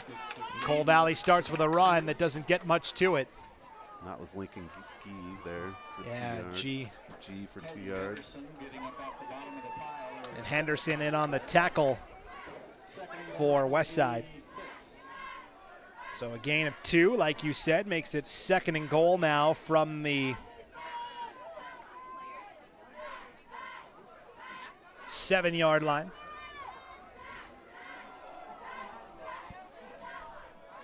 .9:25 to play here in the 3rd. Cole Valley looking for their first score of the night. Fortin on the run, fires a dart, and it is caught for the touchdown. What a grab by David Howlett. His first reception of the night is for a 7-yard touchdown for Cole Valley. Yeah, we talked about him a little bit. It's been kind of quiet. The first catch is a touchdown for Howlett. That's just what Cole Valley needed to kind of get it going. And I like the play calling there. The play calling seemed a lot different to start that drive, and I kind of like what they did there. They must have been using Patriot plays, not Bears, because yeah. I'm a Bears fan, full disclosure, so. That is a joke between the two teams that Shea McClellan, offensive coordinator for Cole Valley, played for in the NFL. He played for the Chicago Bears and also the New England Patriots. PAT try is blocked by Westside, so the score will remain at 21-6. Meanwhile, Sean, bigger development. Bryler Shirtliff came off the field for Westside, hobbling on an ankle. He's being tended to on the Westside bench right now, and that could be a huge development for the second half of play. Yeah, definitely in the I think for the defense, he's kind of been the lockdown defender for Westside, and kind of making it difficult to get the passes where they want to go. So, you know, that'd be difficult if he's not able to go back. That will be something we definitely will keep our eye on here as the third quarter continues. Tonight's game brought to you in part by Preston Auto Parts. For over 20 years, Preston Auto Parts has been serving the folks in Preston and the surrounding area with the best auto parts and customer service around. Preston Auto Parts is an independent CarQuest dealer and proudly supports Westside Athletics. Preston Auto Parts wants to wish the boys good luck in tonight's game. Of course, Preston just a stone's throw from Westside. They don't ever get to play each other, though, because Westside's a 2A school and Preston is a 4A. But I think mutual respect on both sides. Both sides have a lot of winning tradition in their athletics programs. So the 7-yard touchdown pass from Fortin to Howlett. Kick was blocked. Here's a line drive kick going to be taken by Cage Brokens at the 10. Brokens trying to get to the outside, won't get there. Nice job by Levi Traxler to come up and make the stop for Cole Valley. That was one of the first times tonight they really just kind of stopped Baggins on the initial contact. So Cole Valley kind of firing it up here, getting the score, and the defense seems a little more fired up, and yeah, it's good to see. Now can Cole Valley stop Brokens on offense and get a stop defensively? That will be the next big key here for the Chargers. 21-6 Westside, 9:12 to play in the third. 1st and 10 from their own 29. Play blown dead before it can start. And a timeout taken by Westside. Very interesting.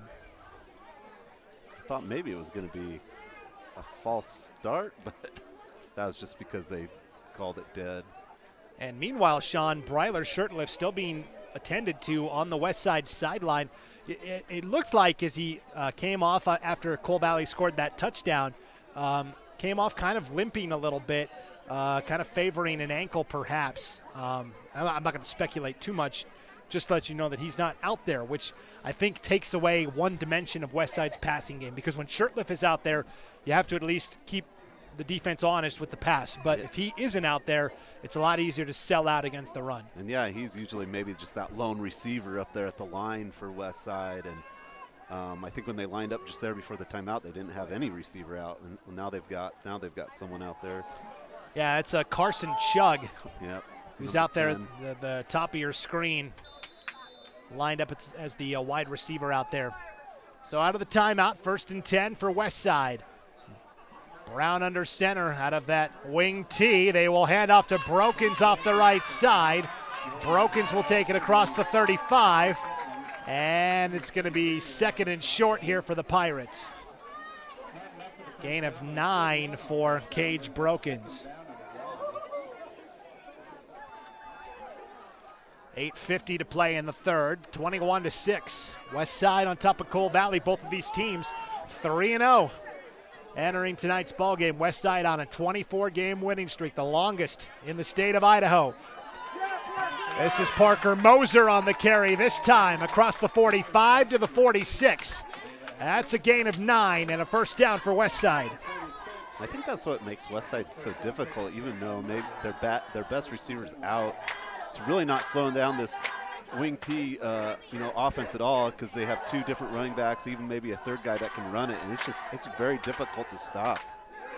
Fresh set of downs for the Pirates, 1st and 10 from their own 46. Brown has Moser in motion. They will toss on the right side, and penalty flags come out.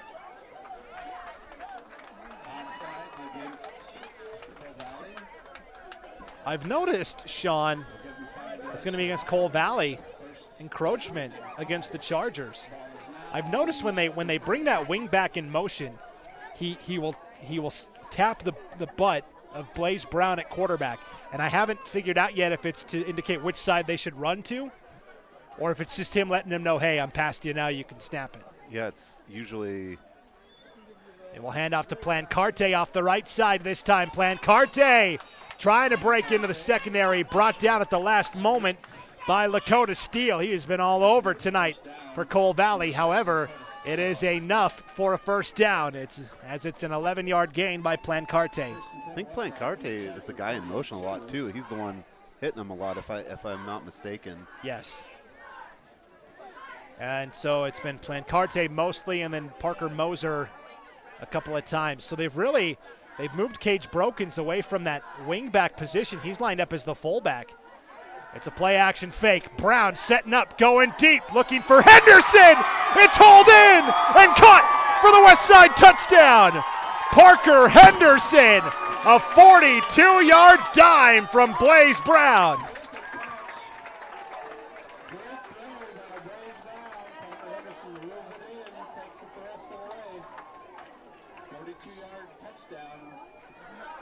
Parker Henderson hasn't been out there too much on offense tonight, making the most of his opportunities as he hauls in a 42-yard touchdown from Blaze Brown. He was fully extended, Brandon. Those arms are that was a great catch. And now Plancarte will come on for the extra point. They didn't have the kicking tee, so they'll have to hurry up and get settled here and try the PAT. Plancarte's kick is good. 28-6. West Side with 7:10 to play here in the third. No shirt lift, no problem for the passing game, Sean. No, not even skipping a beat. And you know, I kind of like that play calling. Is I don't think Cole Valley really expected West Side to go to the air, and at that moment, it was kind of open, and they went for it. So it's now 28-6. Cole Valley scored to get back in the game, but just as quickly as they scored, West Side was there to deny. So we'll step aside and take a break, and come. Maybe we'll take a bake too. Why not? We'll come back. I got hit with the stuff, so yeah. We will come back with East Idaho Game Night right after this on IdahoSports.com. Banking. Maybe you enjoy the person-to-person attention you get going to your bank. Maybe you enjoy the convenience of banking from home sweet home. Or maybe you like the flexibility of paying your bills, applying for a loan, or talking to your personal banking person from wherever fits your fancy. Then definitely, you should bank at Mountain West Bank. Member FDIC. The easy, convenient, any way you want to bank. Back at Lyle Henderson Field in Dayton. And a kickoff coming here from West Side. It will be bobbled by Galliner. He's got to go back to the one to get it. And will fall into the end zone for a touchback. That's probably for the best there for Cole Valley. Yeah, that was not going to end well. So 28-6, West Side leads over Cole Valley. And Bryler Shirtliff normally kicks off for the Pirates, but that time kicking off was Cage Brokens, of all players, actually. And why not? So just an update, Bryler Shirtliff is out there at corner. Okay. And it may be a situation where they say, hey, look, we really need you on defense, right? We're up 28-6. And so the most important spot we need you at is defense right now. Fortin over the middle, it's intercepted! They tried the middle screen and it's picked off. Jacob Stokes comes away with the interception for West Side. Oh, he tried to throw the middle screen, and Stokes was there for the pick. Yeah, Stokes just jumped up perfectly, got it. And I was going to say, I mean, is Cole Valley going to go to that side with the ball, you know, try to throw at Shirtliff? But West Side, great defensive play there. So an interception by Stokes makes it 1st and goal from the 8-yard line for West Side, with 6:59 to play in the third, trying to deal what could be maybe the final blow here. Brown gonna throw it over the middle, a sliding grab and a catch. No, they're gonna say no touchdown. Breiler shirtlift thought he had it. They're going to say no catch as he slid down, and he's fired up about it. Yeah, to me, Brent, it looked like he had it. They will say incomplete, second and goal from the 8 with 6:54 to play here in the third. Might have just touched the ground. So Brown will line up under center again here with 6:54 to play in the third. Second and goal from the 8. Hand off to Parker Moser. He's swallowed up in the backfield. That's Sam Sherman coming up to make the stop for Cole Valley. It's third and goal. It's a good little stand here by Cole Valley. I mean, you've given Westside really good field position with the turnover, but still kind of just putting up some good defense here. Moser lost 2 yards on that carry, so it's now third and goal from the 10. Brown under center. Wing back in motion is Moser. They will go up the middle with Cage Brokens. He's in for the third time tonight.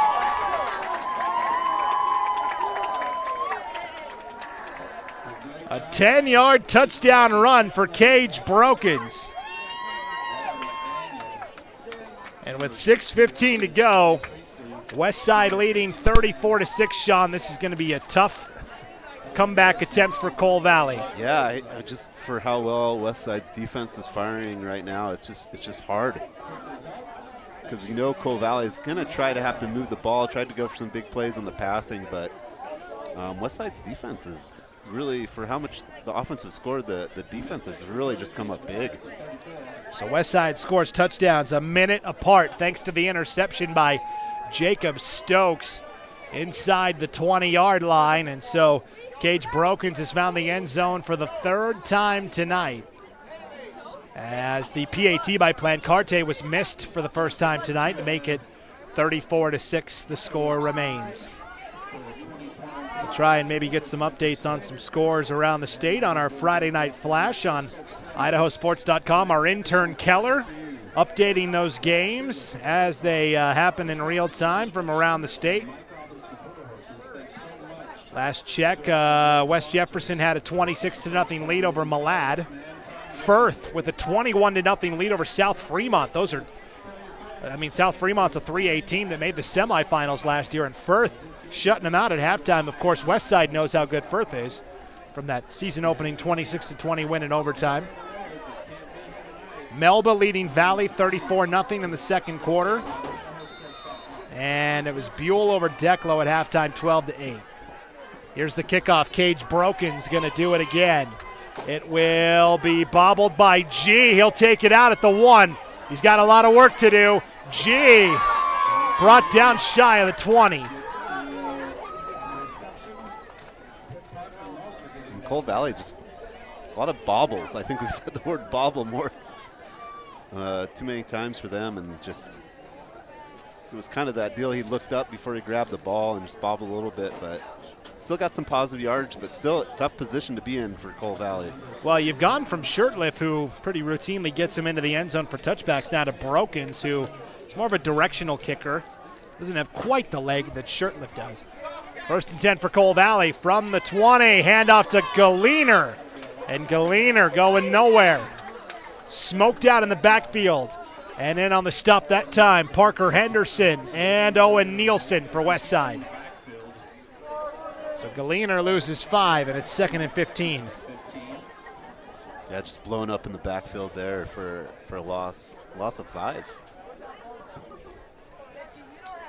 5:35 and counting in the third, and Westside leading Cole Valley 34-6. Fortin out of the shotgun. Cole Valley trying to hang in against the two-time defending state champs, and a false start on Cole Valley.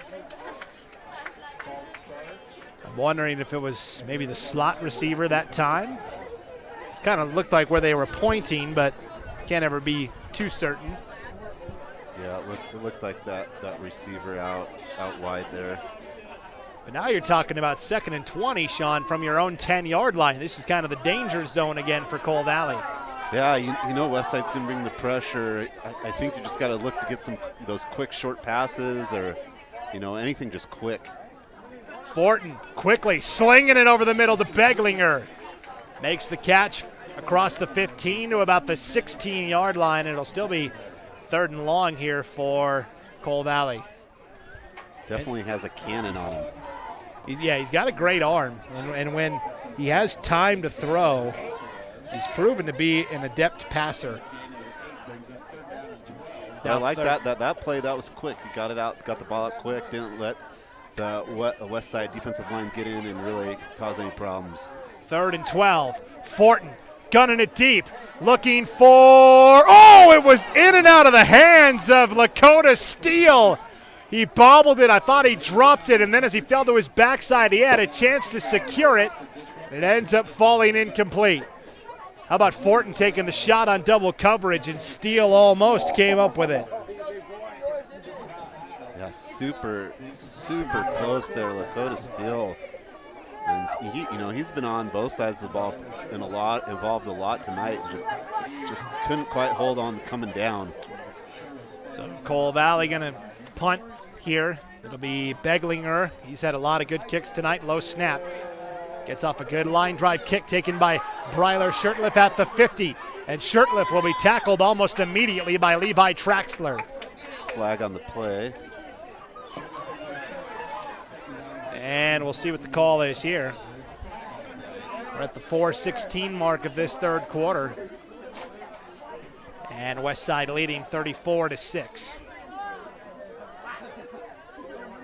Officials going to get together, talk about it here. And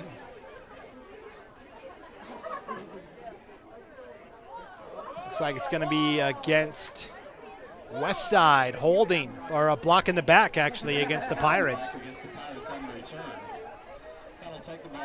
So 4:16 to play here, and for Westside, I think they came into tonight's game with a little bit of a chip on their shoulder. As much as a 2-time defending state champ with a 24-game winning streak can come in with a chip on their shoulder, because this is Cole Valley Christian, a fellow team that's ranked in the top 5 in both the coaches and media polls, like Westside. And this is their chance to further prove that, hey, the 2A title comes through us. Yeah, and they're definitely showing that tonight on offense and defensively. Quick toss to Parker Moser. And Moser cut down after a gain of about 5, just shy of the 50-yard line. And a nice stop that time by Howlett for Cole Valley. Down to 4 minutes to play here in the 3rd. It's going to be a 5-yard run for Moser.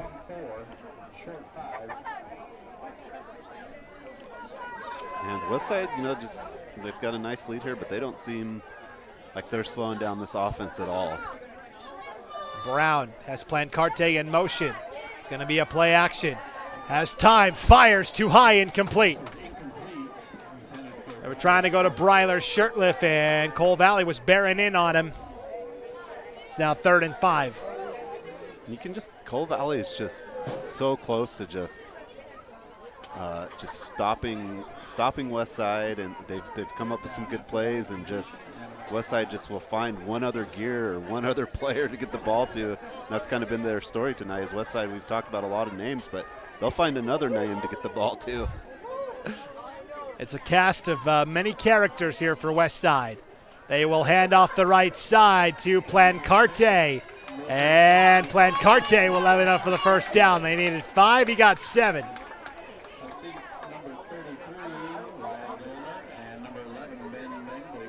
3:29 to play in the 3rd, and it is when this wing T offense is firing on all cylinders, which is pretty much a weekly occurrence here in Dayton. It's really a sight to behold. It's like poetry in motion almost. And talking to some other coaches, they say they're really good at kind of getting it into their youth football, and so I think they go to sleep with the wing T playbook, at night. Yeah, all the way down to the youth level, that's for sure. Toss play off the left side to Parker Moser, and the son of head coach Tyson Moser takes it across the Cole Valley 40 down to the 39-yard line for a gain of 5. It'll be 2nd down and 5 now for Westside. And this is why It's hard to come back on West Side if you fall behind early because they are capable of chewing up the clock. We're down to 2:40 to play in the third now. Yeah, we kind of touched on it earlier. Just if West Side gets up early, they're one of the most difficult teams in the state to come back on just because of this offense. Brokens gets the call. Brokens has the first down. That's a gain of 8. Brought down just shy of the 30-yard line. And that's the thing. It's 5 yards here, 4 yards there, 5 yards here. And then they kind of lull you to sleep with that, and then boom, they'll hit you for the big play like we've seen several times tonight. Yeah, and you know, Coal Valley's defense has been on the field a lot tonight. And, you know, these smaller schools, those players are going both ways, and that takes a toll on you towards the end of the game. Yes, it does. Brown tapping the helmet of his center here. Didn't see something in the defense he likes. And up to Moser right side. He's got blockers. Moser cutting it, and a penalty flag in at the end of the play as well as he takes it down around the 10-yard line. He's going to be down right around the 11. Howlett makes the tackle for Coal Valley, and the penalty flag came in at the end of the play, which leads me to believe that it could be against Coal Valley Christian. It's going to be a personal foul, 15-yard face mask, and that will go half the distance to the goal, which means the ball is now inside the 10-yard line. So it was a 20-yard run for Parker Moser. With 1:48 to play here in the third, it'll be first and goal from the 5 for West Side. Already leading 34-6, looking for a little more. Brown under center. Plancarte in motion. Brown rolling out, looking that way, sacked. In on the sack, Sam Sherman. What a night he's having. As Brown tried the play action pass. And a beat up old rusted pickup truck burning out behind us, Sean. Well, you know. You got me on that one. I don't really have anywhere to go with that one. Everything that's happened in this crowd, I mean, tonight, why not that too? That's just funny to see a beat-up old pickup truck that's rusted out doing a burnout. Hand off to Moser. Moser still on his feet. Will take it in for a 14-yard touchdown run.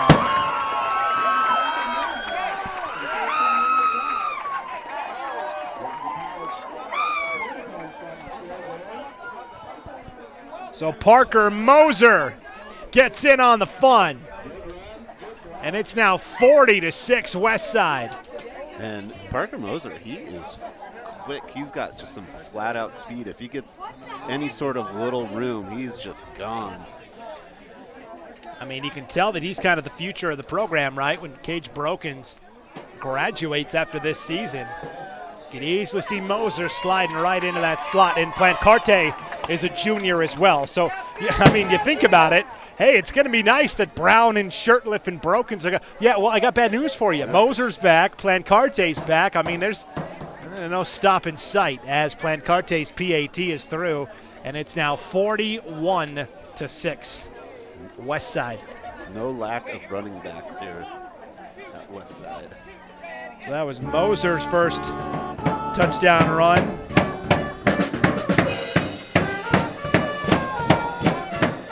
Makes it 41-6 West Side with 48 seconds to play here in the third. And the pep band's back. I thought they'd packed it up for the night. We haven't heard them for a while. Still sounding good, though. Yeah, sometimes pep bands take their break like during the third quarter because they play during halftime. Okay, that makes sense. I was in the pep band during basketball season when I was in high school, but obviously I was playing football, so I didn't ever have the opportunity to play. Yeah, give them a chance to go get some of the great concessions here and all that stuff. They usually sometimes take their break then. Cage Brokens, no break for him as he will kick it again. Lincoln G takes it on a hop at the 5.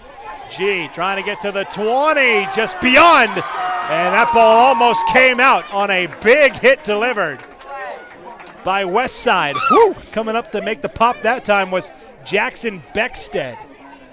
Yeah, the West Side player, I didn't quite see who it was before, tripped him up, got him up in the air, and the other guy just kind of just took him out to the sideline.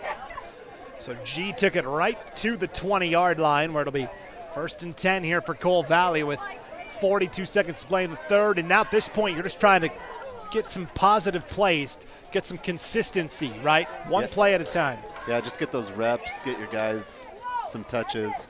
Quarterback draw for Fortin, and Fortin is able to shake off a couple of tackles. He's still going, trying to get to the 40, and he will get there with a strong surge. That's a 20-yard run for Carter Fortin.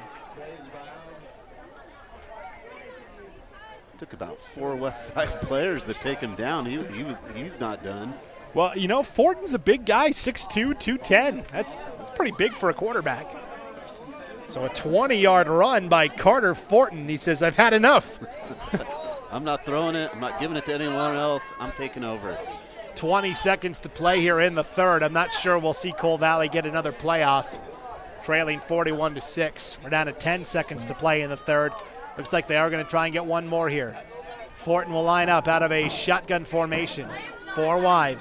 Will take the snap. Pump fakes once over the middle. It's off the hands of Howlett, incomplete. And that is how the third quarter will come to an end. We'll take a break and come back with the fourth quarter of play. It's West Side 41, Coal Valley 6. You're watching East Idaho Game Night on IdahoSports.com. You know, I suspect you're looking for an excuse to take a little drive. Hey, it happens to the best of us. It's time to drive to Soda Springs, Idaho. That's through Lava, over Fish Creek Summit, past the reservoir, and into John Adams Ford. With small town prices, the friendliest sales staff, and the best service department anywhere. And don't forget that warranty forever on every new and used vehicle we sell. Come and see us at John Adams Ford, where we're keeping it simple in Soda Springs. Banking. Maybe you enjoy the person-to-person attention you get going to your bank. Maybe you enjoy the convenience of banking from home sweet home. Or maybe you like the flexibility of paying your bills, applying for a loan, or talking to your personal banking person from wherever fits your fancy. Then definitely, you should bank at Mountain West Bank. Member FDIC. The easy, convenient, any way you want to bank.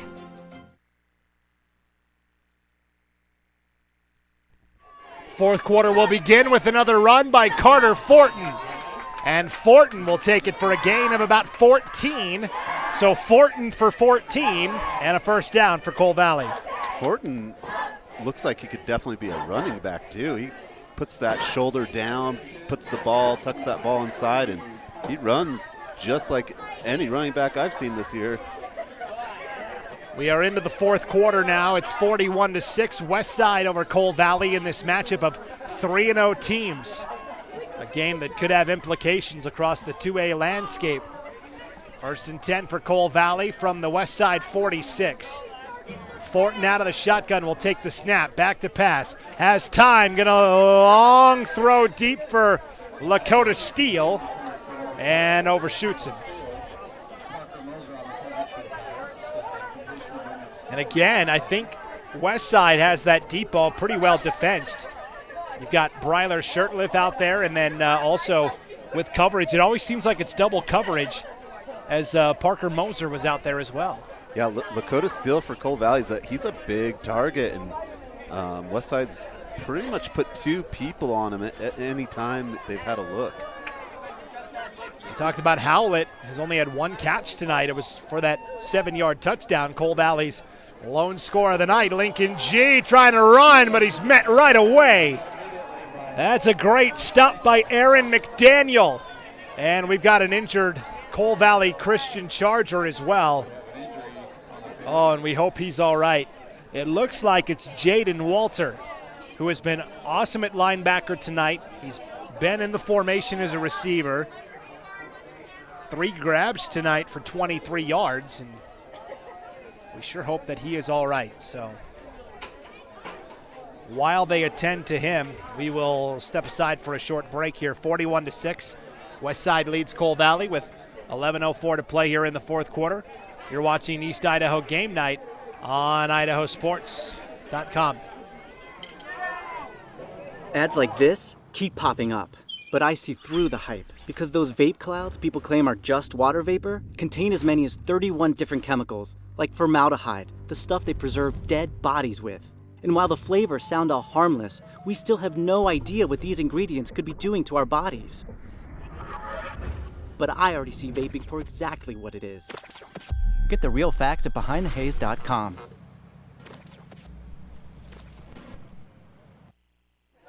Back at Lyle Henderson Field in Dayton for East Idaho game night on IdahoSports.com. Great sign for Cole Valley Christian's Jaden Walter, as he was able to not only stand up under his own power, but also jog off the field, Sean. Yeah, he looked like he was in a great deal of pain, but he got up. No help, didn't need any help, got off easy. So it'll be 3rd and 10 for Cole Valley. And that pass is complete to Howlett. Howlett with his second grab of the night is going to be just shy of that first down marker, though. 4th down, and Cole Valley will go for it here. That was a 7-yard connection from Fortin to Howlett. So here we go. It's 4th and 3. Cole Valley going to go for it in empty formation. Fortin going to take off and run himself, and oh, he didn't get there.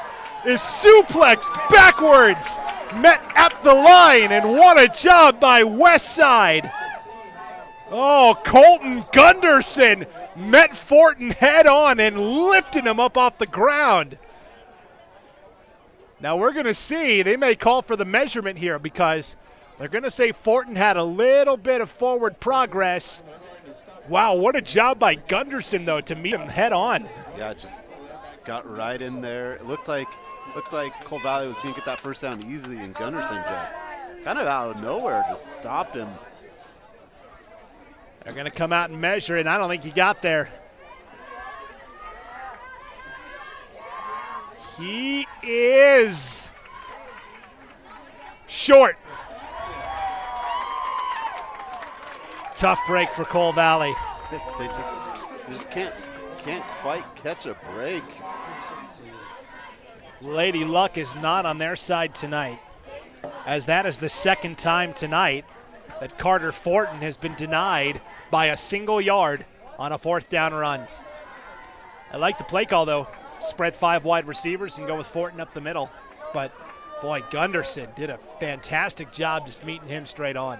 Yeah, and I thought they gave him a pretty good spot with the forward progress because, it could also have been spotted a couple of yards short, not just inches. So Westside back to work here. 10:34 to play here in the ballgame. Looks like Westside starting to mix in some substitutes. That ball's out. It's a fumble. And that's recovered by Jaden Walter for Cole Valley Christian. How about that? So Westside went with a new quarterback. It was Eli Brown. That's Blaze Brown's younger brother, actually. So he will be the Pirates quarterback next season. But right away they tried a handoff to Lincoln Henderson, and Henderson fumbled it. Jaden Walter, who was the injured Charger and was able to get up off under his own power, he's the one that recovers that fumble. And that kind of just illustrates, the Winky offense, Westside usually makes it look very easy. It's not easy to run, and those things can happen. Fortin on 1st and 10 with new life, going to the end zone, overshot Beglinger, incomplete. Definitely had the height advantage there. Yeah, Ben Beglinger, look at this entire receiving core. Howlett, 6'4", 200. Beglinger, 6'4", 185. Lakota Steele, 6'5", 200. Yeah, they got some tall, lanky receivers, physical receivers. Yeah, I said earlier, it just kind of looks like a basketball team. 10:26 to go. Westside leading Cole Valley 41-6. Fortin on an option play will pitch it out to G. G along the far side has the first down. Gets about 13 yards on that carry, and that's enough to move the sticks. With 10:18 to play. Man, on that option play, he kind of split 2 Westside players. I was getting a little worried, but kind of just snuck it right in there. Fortin waits. He definitely waits on that pitch, huh? He's like, and then I think he's going to run, and then he lets it go, and there's a couple West Side players there. You're just kind of, ugh. To his credit, no fumbles tonight. A turn and a quick handoff to G. Lincoln G taking it inside the 10. And on the stop for West Side that time, Breiler Shirtliff. 9:45 to go, clock ticking. Cole Valley down 41-6, just trying to find some offensive success here. Yeah, Cole Valley still, kind of got the conference play going into the second half kind of the season, so definitely looking for some positives here. Yeah, they play Melbourne next week, the preseason favorite in the Western Idaho Conference, so no rest for the weary. Fortin on the run at the last moment, throws to the end zone. As he felt the heat that time, it was being applied by Westside's Jacob Stokes. He had that interception inside Cole Valley's 20-yard line in the third quarter. As again, Fortin, they haven't made life comfortable for him back there tonight, that's for sure. He's had to roll out of the pocket almost every time because they come off the edge so quickly. Westside comes off the edge so quickly. He's got to be moving. 3rd down and 4 for the Chargers. Ball right at the 10-yard line. You got to get to the 6 to pick up the first down. Fortin on a quarterback keeper, lowers the shoulder, and he's in for the Cole Valley touchdown. That's a 10-yard touchdown run for Carter Fortin. Yeah, Fortin's kind of just taking over in the second half. So Fortin runs it in from 10 yards out, and we'll see if Cole Valley decides to go for 2 here to try and, the PAT the first time was no good, and they may try and go for 2 here to make it 41-14. That's certainly what it looks like. Yeah, it looks like they just got the play in, and they're going to go for 2. So Fortin will line up to try and go for 2. He's got 2 receivers to either side of the formation, and G is the running back with him in the backfield. Fortin will take the snap. Looks like he's going to throw a fade, and it's caught. That's Howlett who came down with the reception, and then he slid out onto that rubberized track. He comes up a little gingerly there. We hope he's all right. And they throw the back corner fade to Howlett for the 2-point conversion.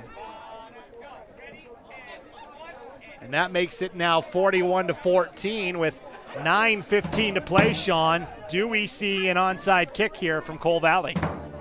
Well, I didn't think we'd see one last week, and we did. So, I don't want to speculate, but it's very tough. If you don't get it, you're just giving Westside just too much field, I think, at this point.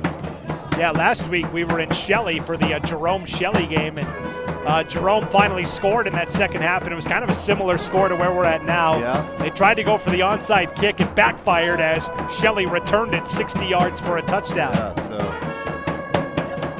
and you can see, Westside's got a few players that definitely could do that on this return team for sure. I think you kick it off and get your defense to come up with the stop and try to get a couple more offensive series before the end of the game. So we'll see what they try to do here. It'll be David Howlett to do the kicking for Cole Valley Christian with 9:15 to play. Howlett ready. And it's a squibber. Cage Brokens will retreat to the 10-yard line to pick it up. Brokens will be stopped almost immediately there. And as I say that, he actually ends up picking up about 7 extra yards. Yeah, it seemed like the play was over a long time ago, but he's very hard to tackle. Maybe he heard me and he was like, I'll show him. That's it.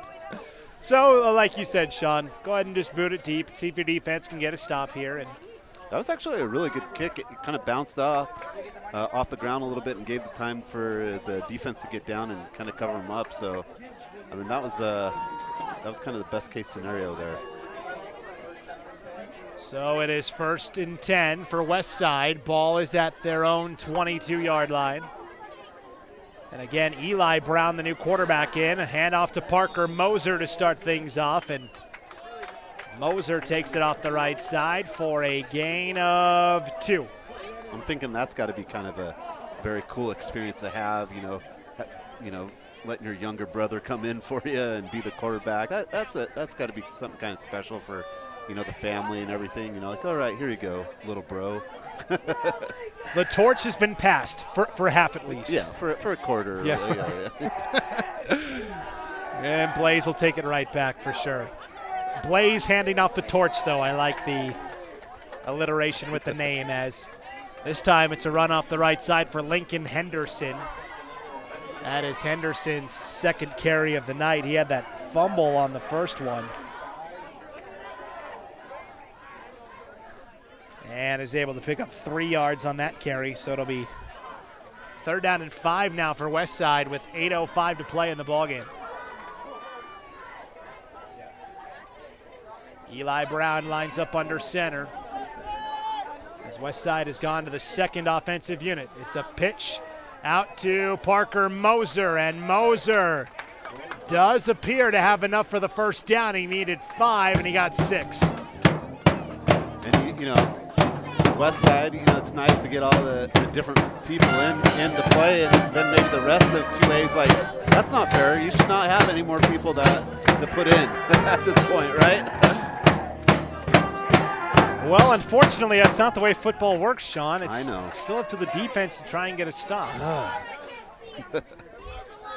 7.5 to play. Cole Valley selling out, and that's going to lead to a big run here for Lincoln Henderson. Tripped up at the last moment by Jake Scudder. Otherwise, he may still be running. Yeah, very nice little trip up there to get his arm out and get the forward momentum to make him trip where he was going all the way. So Lincoln Henderson for 9 yards to make it 2nd and 1 now for Westside with 7 minutes to play. Eli Brown under center. Westside is trying to bleed that clock and maybe get the reserves some time as Brown fumbles the snap, and then, a little extra elbow at the end of the play there on Jaden Walter. Westside fans saying, ooh, the students in front of us saying, ooh, but really it was Eli Brown who threw the elbow. It's not like it was Cole Valley that was instigating that. But yeah, I think just a little frustration. It's bobbled a couple of those snaps and just a little frustrated. You're out there getting your kind of chance. You don't want to make mistakes. So Brown loses about 2 yards. 3rd and 5. It is Moser on the carry, nowhere to go. Scudder came up to stop him again.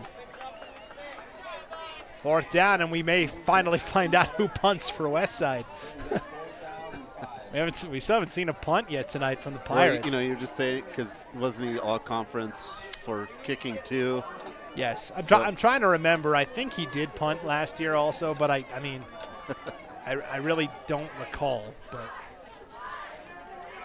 5:50 and counting in the ball game here. Westside just going to take their time, and he's probably not. And if he is the punter, he's probably not punting at this point in the game, though. That's a fair point. It's going to be Cage Brokens back there to punt for Westside. If Cage Brokens throws a pass, he's got the Yahtzee for a football game. Yes. That is a high kick. Cole Valley just about blocked that. It'll be out of bounds around the 35-yard line of the Chargers. Cole Valley's come close a couple of times tonight to disrupting things in the backfield. They just can't quite get there. They've got a lot of, just good athletes trying to get up there to make the plays, and they've just missed out on a few big opportunities that might have, ended up in a score or a turnover. They've just been really close to those. You see why they're 3-0 and they had a big win over Fruitland. You see definitely that potential. Oh, for sure. I mean, I think Westside could make the Dallas Cowboys look bad. I mean, not that they need much help.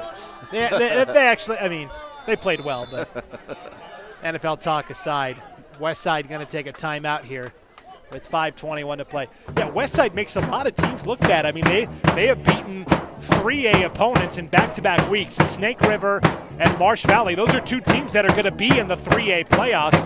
And not only did they win, they shut them out. Yeah, just shutting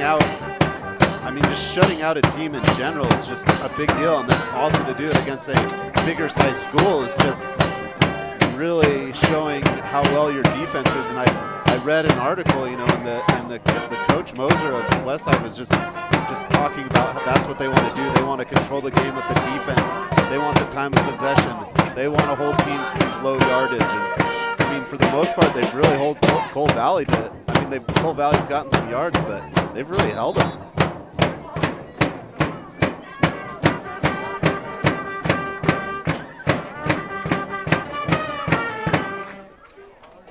Westside Pep Band rolling on here in the fourth quarter. 5:21 to play. It'll be 1st and 10 for Coal Valley from their own 32-yard line. Back to pass, slinging in the flat. It's bobbled by G a couple of times. And they'll say incomplete pass ultimately as Fortin really rifled it in there. He's only, you know, a couple of yards away from him and threw it extremely hard. And on the run, that, you know, the harder that goes, the more difficult that kind of pass becomes. So in the first half, Fortin was 9 of 12 passing. In the second half, he is just 4 of 11. He does have the touchdown, but he also has an interception in the second half as well. So Westside defense has never made it comfortable for him. Fortin back to pass, pump fakes once, in trouble, and down he goes, sacked inside the 30. And in on the sack that time for Westside is Cooper Olson. And I was gonna, you know, say that was, he actually had maybe the most time he's had all night in the pocket to throw the ball. Good coverage in the secondary and kind of led to the sack there. Couldn't find an open receiver. That was the one bugaboo for Coal Valley Christian last year. They were a team that had the potential. Carter Fortin ended up missing a lot of the season with an injury, but a young offensive line that was kind of learning. And so coming into this year, you know, Coach Moreno was pretty excited. He said, yeah, our O-line was super young last year. They're a year older, they're a year stronger, and you can see a marked improvement in that Coal Valley offensive line. At the same time, Westside still has been able to get some pressure tonight. Now they do that against a lot of teams, but 3rd and 14. Fortin off his back foot, threw it too high, it's intercepted. And now they'll say no pick, but 4th down. Just in and out of the hands of the Westside player, just very close. Henderson almost had the interception for Westside. And again, even on a screen pass over the middle, Fortin was feeling the heat, had to throw it off his back foot. It was a little high for Walter. He tipped it, and Westside nearly picked it. Now we'll see another Coal Valley punt here. Yeah, you could see he wanted to wait just a little bit longer to let that screen develop, and just couldn't. He had to get rid of it. 3:28 to play, bobbled snap. Now Beglinger's just going to take off and try and do something with it and slides down inside the 15. Boy, just a couple of times tonight, Coal Valley has not been able to get that snap back there. Yeah, the snapping on the punts and even that last offensive play, the snap was really high and it was luckily able to reel it in. And I always thought that would be hard. You know, if you're the snapper and you kind of start to lose confidence and things are going, you know, it's just hard. You just kind of have to have confidence to do that job in and out. Yeah, it's almost like being a closer on a baseball team. Yet you have to have a short memory, right? If you come out one night and blow the save, I mean, you got to be ready to turn around the next night and deliver. Because there's gonna be more snaps in the game for sure. Yeah. Looks like a timeout was taken here by somebody. Looks like Westside spent their final timeout, Okay. Sean. Yeah, I never saw them say who took it. 3:21 to play. Westside will have it 1st and 10 at the Coal Valley 18. A great opportunity for these younger players to try and get a score right before the end of the contest. Yeah, and you know I think that's some good coaching. You're putting in that younger unit, and they're going to be fired up here to try to score, and he's probably telling them what we're doing in the play and everything, and just really that guidance for moving on. 3:21 to play, Sean, and a good sign that the game's about to close. The Westside coach from the box just came and took off his headset, and he's going to head on down to the field. No need to be on the headset for the final 3:21 of this one. Brown under center. Hand off to Moser. Moser stonewalled by a couple of Cole Valley defenders. And it looked like ultimately finishing off the play was Robert Birch. Cole Valley their defensive end plays is really good. They've got some good defensive ends with some speed, and they've definitely got some good potential. So no gain on that carry for Moser. 2nd and 10 from the 18. Brown, quick hitter up the middle. Second effort will take it down around the 10. And slow to get up for Cole Valley that time defensively was Howlett. That is a gain of 6 on that carry to make it, that's closer to 7 to make it 3rd down and 3. So 3rd and 3 from the 5. Westside trying to get their backups to score. This is Lincoln Henderson, nowhere to go. Carter Fortin just says, get out of here, and just shoves him away. And yeah, I know we talked about it before, but Fortin, he's a big guy. When I zoom in, he's as big or if not bigger than anyone on Westside right now. And that's the thing with Cole Valley. They're a 2A program. They don't have the luxury of saying, yeah, you're just going to be our QB. No. We need you on defense, too. Carter Fortin more than up for the challenge. That was a 3-yard gain. It's 4th and 1 from the 4. And into the end zone. The big fella for the touchdown. That was Colton Gunderson who scored on a 4-yard run. How about that? The big guy takes it in for a 4-yard run. Yeah, he's been big on the defensive side tonight for sure. So rewarding some of the defenders there. Always good when you can get one of those hog mollies into the end zone. Westside going to line up and go for 2 as well. Eli Brown, bootleg rolling out, sacked. Nice penetration by Cole Valley Christian, and Ryan Galliner coming up to make the stop there. So the 2-point conversion is denied, but a 4-yard touchdown run for one of the offensive linemen, Colton Gunderson. Ends up running it in from 4 yards out. And with 1:15 to play, 47-14 Westside.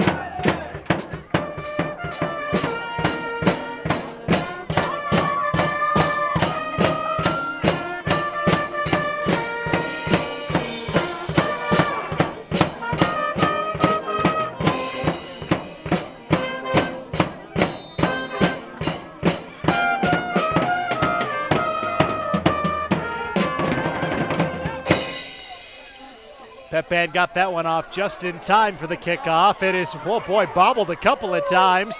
On the return to the 21-yard line is Josiah Carey. He's a junior, and it'll be 1st and 10 for Cole Valley. Tonight's game brought to you in part by Preston Auto Parts. For over 20 years, Preston Auto Parts has been serving the folks in Preston and the surrounding area with the best auto parts and customer service around. Preston Auto Parts is an independent CarQuest dealer and proudly supports Westside Athletics. Preston Auto Parts wants to wish the boys good luck in tonight's game. Yeah, I think the Pep Am was playing a little Dropkick Murphys there. Yeah, I could hear him chanting. With my peg leg or whatever. Yeah. Very fitting for the Pirates, right? Yes. The Irish rock band from Boston. Here's a big run for Galliner.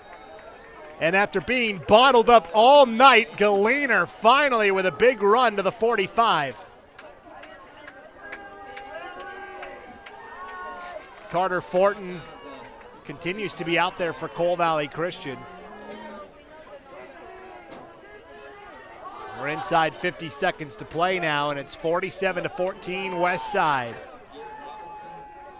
Cole Valley just trying to end the game with a little positive momentum as they get ready for their conference opener next Friday against the Melba Mustangs, last year's defending conference champs. Handoff off the right side. This is a nice run for Peyton Paul, sophomore. And Paul is able to pick up about 7 on the carry. Actually closer to 9. 15 seconds left. We'll see if Cole Valley gets one more play off here. I'm going to try one last play. Down to 10 seconds to go. Carter Fortin ready. Will take the snap. Will hand off the left side, and nowhere to go. A fitting end to the game as Peyton Paul is wrapped up by 3 West Side defenders. The last guy in there was Max Mumford. And there go the fireworks.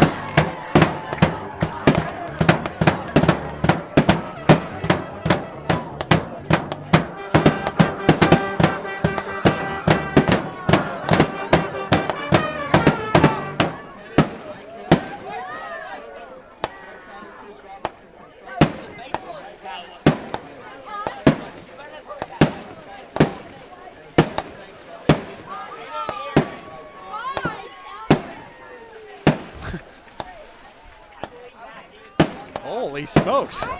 Right when you think it's about to be over.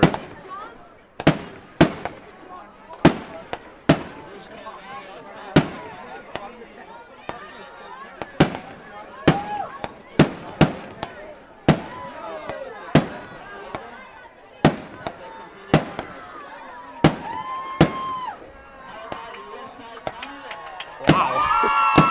Still continuing. We gotta light up everything we got left.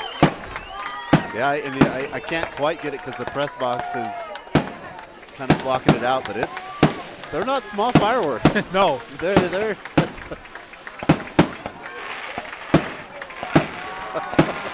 Hey, West Side does everything big, even fireworks. Wow. Some small cities don't have this much on display. Right? Boy, whoever is in charge of these tonight, I'm calling for the 4th of July next year. Yeah, I mean, they've had them on both ends. You got the wing tee of fireworks. Okay.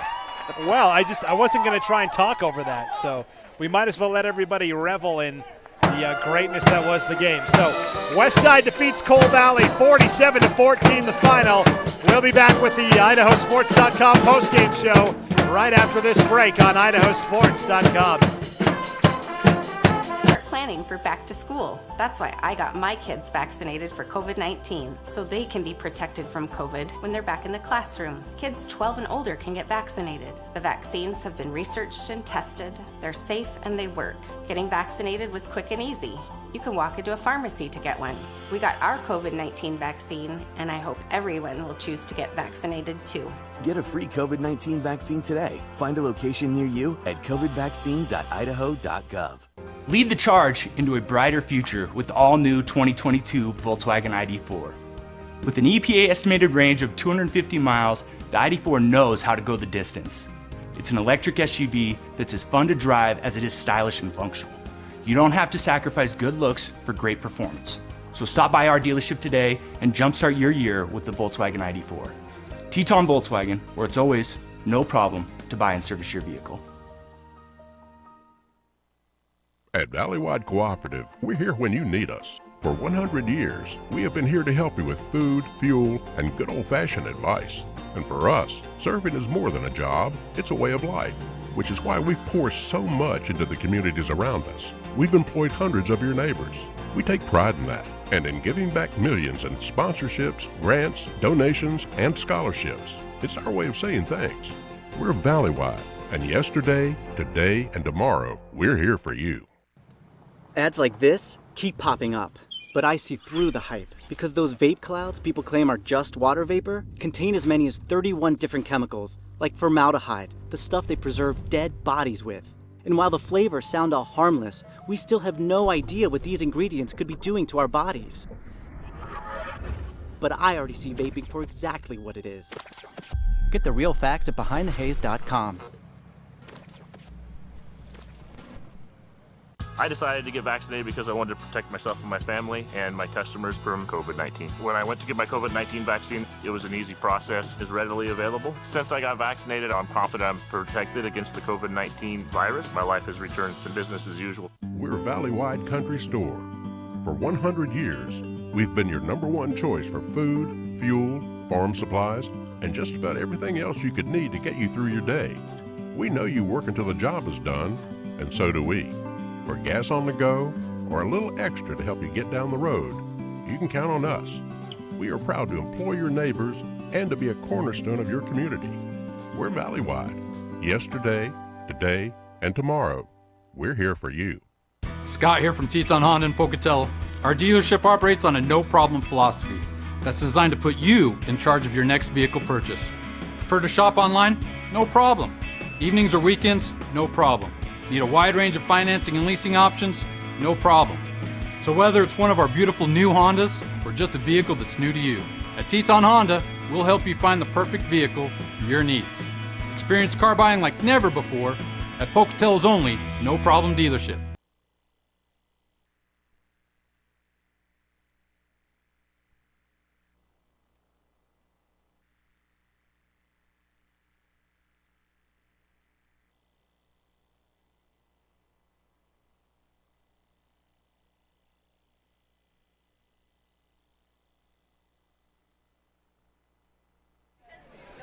Welcome into the East Idaho Game Night postgame show here on IdahoSports.com as the Westside Pirates run their Idaho best winning streak to 25 consecutive games. They're now 4-0 on the season. Coal Valley Christian, meanwhile, has dealt their first loss of 2021. They're now 3-1 as the Pirates win tonight's top 5 showdown, 47-14 the final. Well, pretty much from the opening drive of the game, Westside asserted its dominance. Cage Brokens had a nice night. Blaze Brown passed effectively enough, and the defense made some big stops time and again. Yeah, definitely the defense came out big, putting the pressure on the Chargers. I think that defense is really kind of what propelled Westside, got the stops, got them in scoring position, never really let Coal Valley get anything going offensively until later in the game. So let's hand out our IdahoSports.com player of the game. This was kind of an easy one tonight, Sean. Yeah, you know, he did everything tonight, and we're going to go with Gage Brokens. He 13 rushing attempts for 129 yards, roughly 10 yards per carry, 3 touchdowns. He got 1 pass for 6 yards. He punted the ball when Sherliff had kind of an injury but came back in the game. He took over the kickoff duties. He kind of did everything for the team tonight, and Gage Brokens is going to be our Idaho Sports Player of the Game. Yeah, Cage Brokens also had some good defensive tackles in there, kind of playing the middle linebacker position on defense. Unofficially tonight, because it might be a yard or two off here or there, unofficially tonight, though, I have Westside rushing for 334 yards on the ground. And so that is a recipe success for the Pirates. For Coal Valley Christian, you know, their fans will probably look at this result and be a little disheartened. But you have to remember that Westside does this to a lot of good team they play. A lot of good teams. And so for Coal Valley, there was a lot of positive things that you can work on. Carter Fortin did really well under pressure tonight. If the Chargers were able to just get that running game going a little bit more, I think they would have been right in it. Yeah, you know, we talked about it pregame that they're going to need to run the ball. On their first drive of the night, they went 3 passes that went nowhere. And maybe, you know, they'd established that run a little sooner. It could have opened things up for the passing game a little easier. But, yeah, I think they've got some really good athletes. They've got some good defensive ends. They've got people that can make plays for sure. I think they just ran into a team that's just kind of done everything they do a little bit better, and it just showed. And the Chargers are just, I think, a few plays, you know, just better snaps away from really breaking out some big games this season. It would not surprise me if we were back here in like November. It definitely looks like a playoff game. Yeah, potential playoff matchup down the line for Coal Valley Christian, who drops to 3-1, and for Westside, who is now 4-0. And this is the final non-conference game for each of these teams, Sean.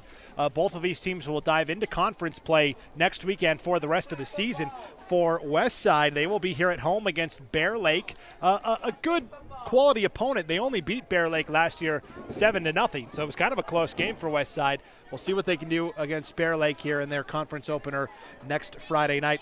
For Coal Valley, they begin conference play as well. It doesn't get any easier, Sean. They got to go to Melba to play the Mustangs next Friday night.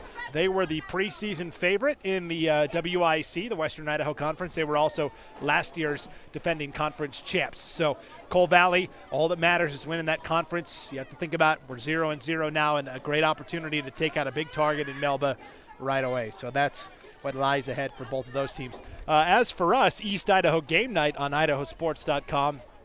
We're going to be hitting the road again. Where are we headed? We're going to Burley. We're going to see Burley take on Minico. You know, Minico's been a great team this year. 3-0. I can't remember who they're playing this week, but Burley, Minico, big rivalry. Those high schools, I think, are only 3 miles apart.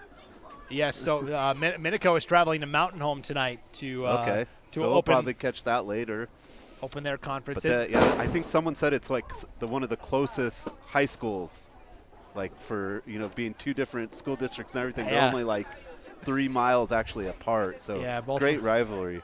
Both right there in Cassia County, that's for sure. So, that'll be, I guess, Magic Valley game night next week as we're in Burley to catch the Minico Spartans and the Burley Bobcats. So that'll do it for this IdahoSports.com Game Streams production of East Idaho Game Night presented by Teton Auto Group. Our major sponsors that make coverage on IdahoSports.com possible include your local Toyota dealer, Toyota Let's Go Places, Valley-wide Co-op and Country Stores, and Project Filter, Idaho Fights Tobacco. We'd also like to thank our local advertisers tonight, John Adams Ford, Mountain West Bank, and Preston Auto Parts. Congratulations again to Cage Brokens, our IdahoSports.com player of the game. 13 carries, 129 yards, and 3 touchdowns, plus a catch and lots of tackles and several kicks as well. He's probably driving the team bus the next time they got to hit the road. Cage Brokens did it all for Westside tonight as the Pirates defeat the Coal Valley Christian Chargers 47-14, the final. For Sean Kane, I'm Brandon Bainey. Until next week from Burley, good night, everybody. Thanks for tuning in to East Idaho Game Night on IdahoSports.com.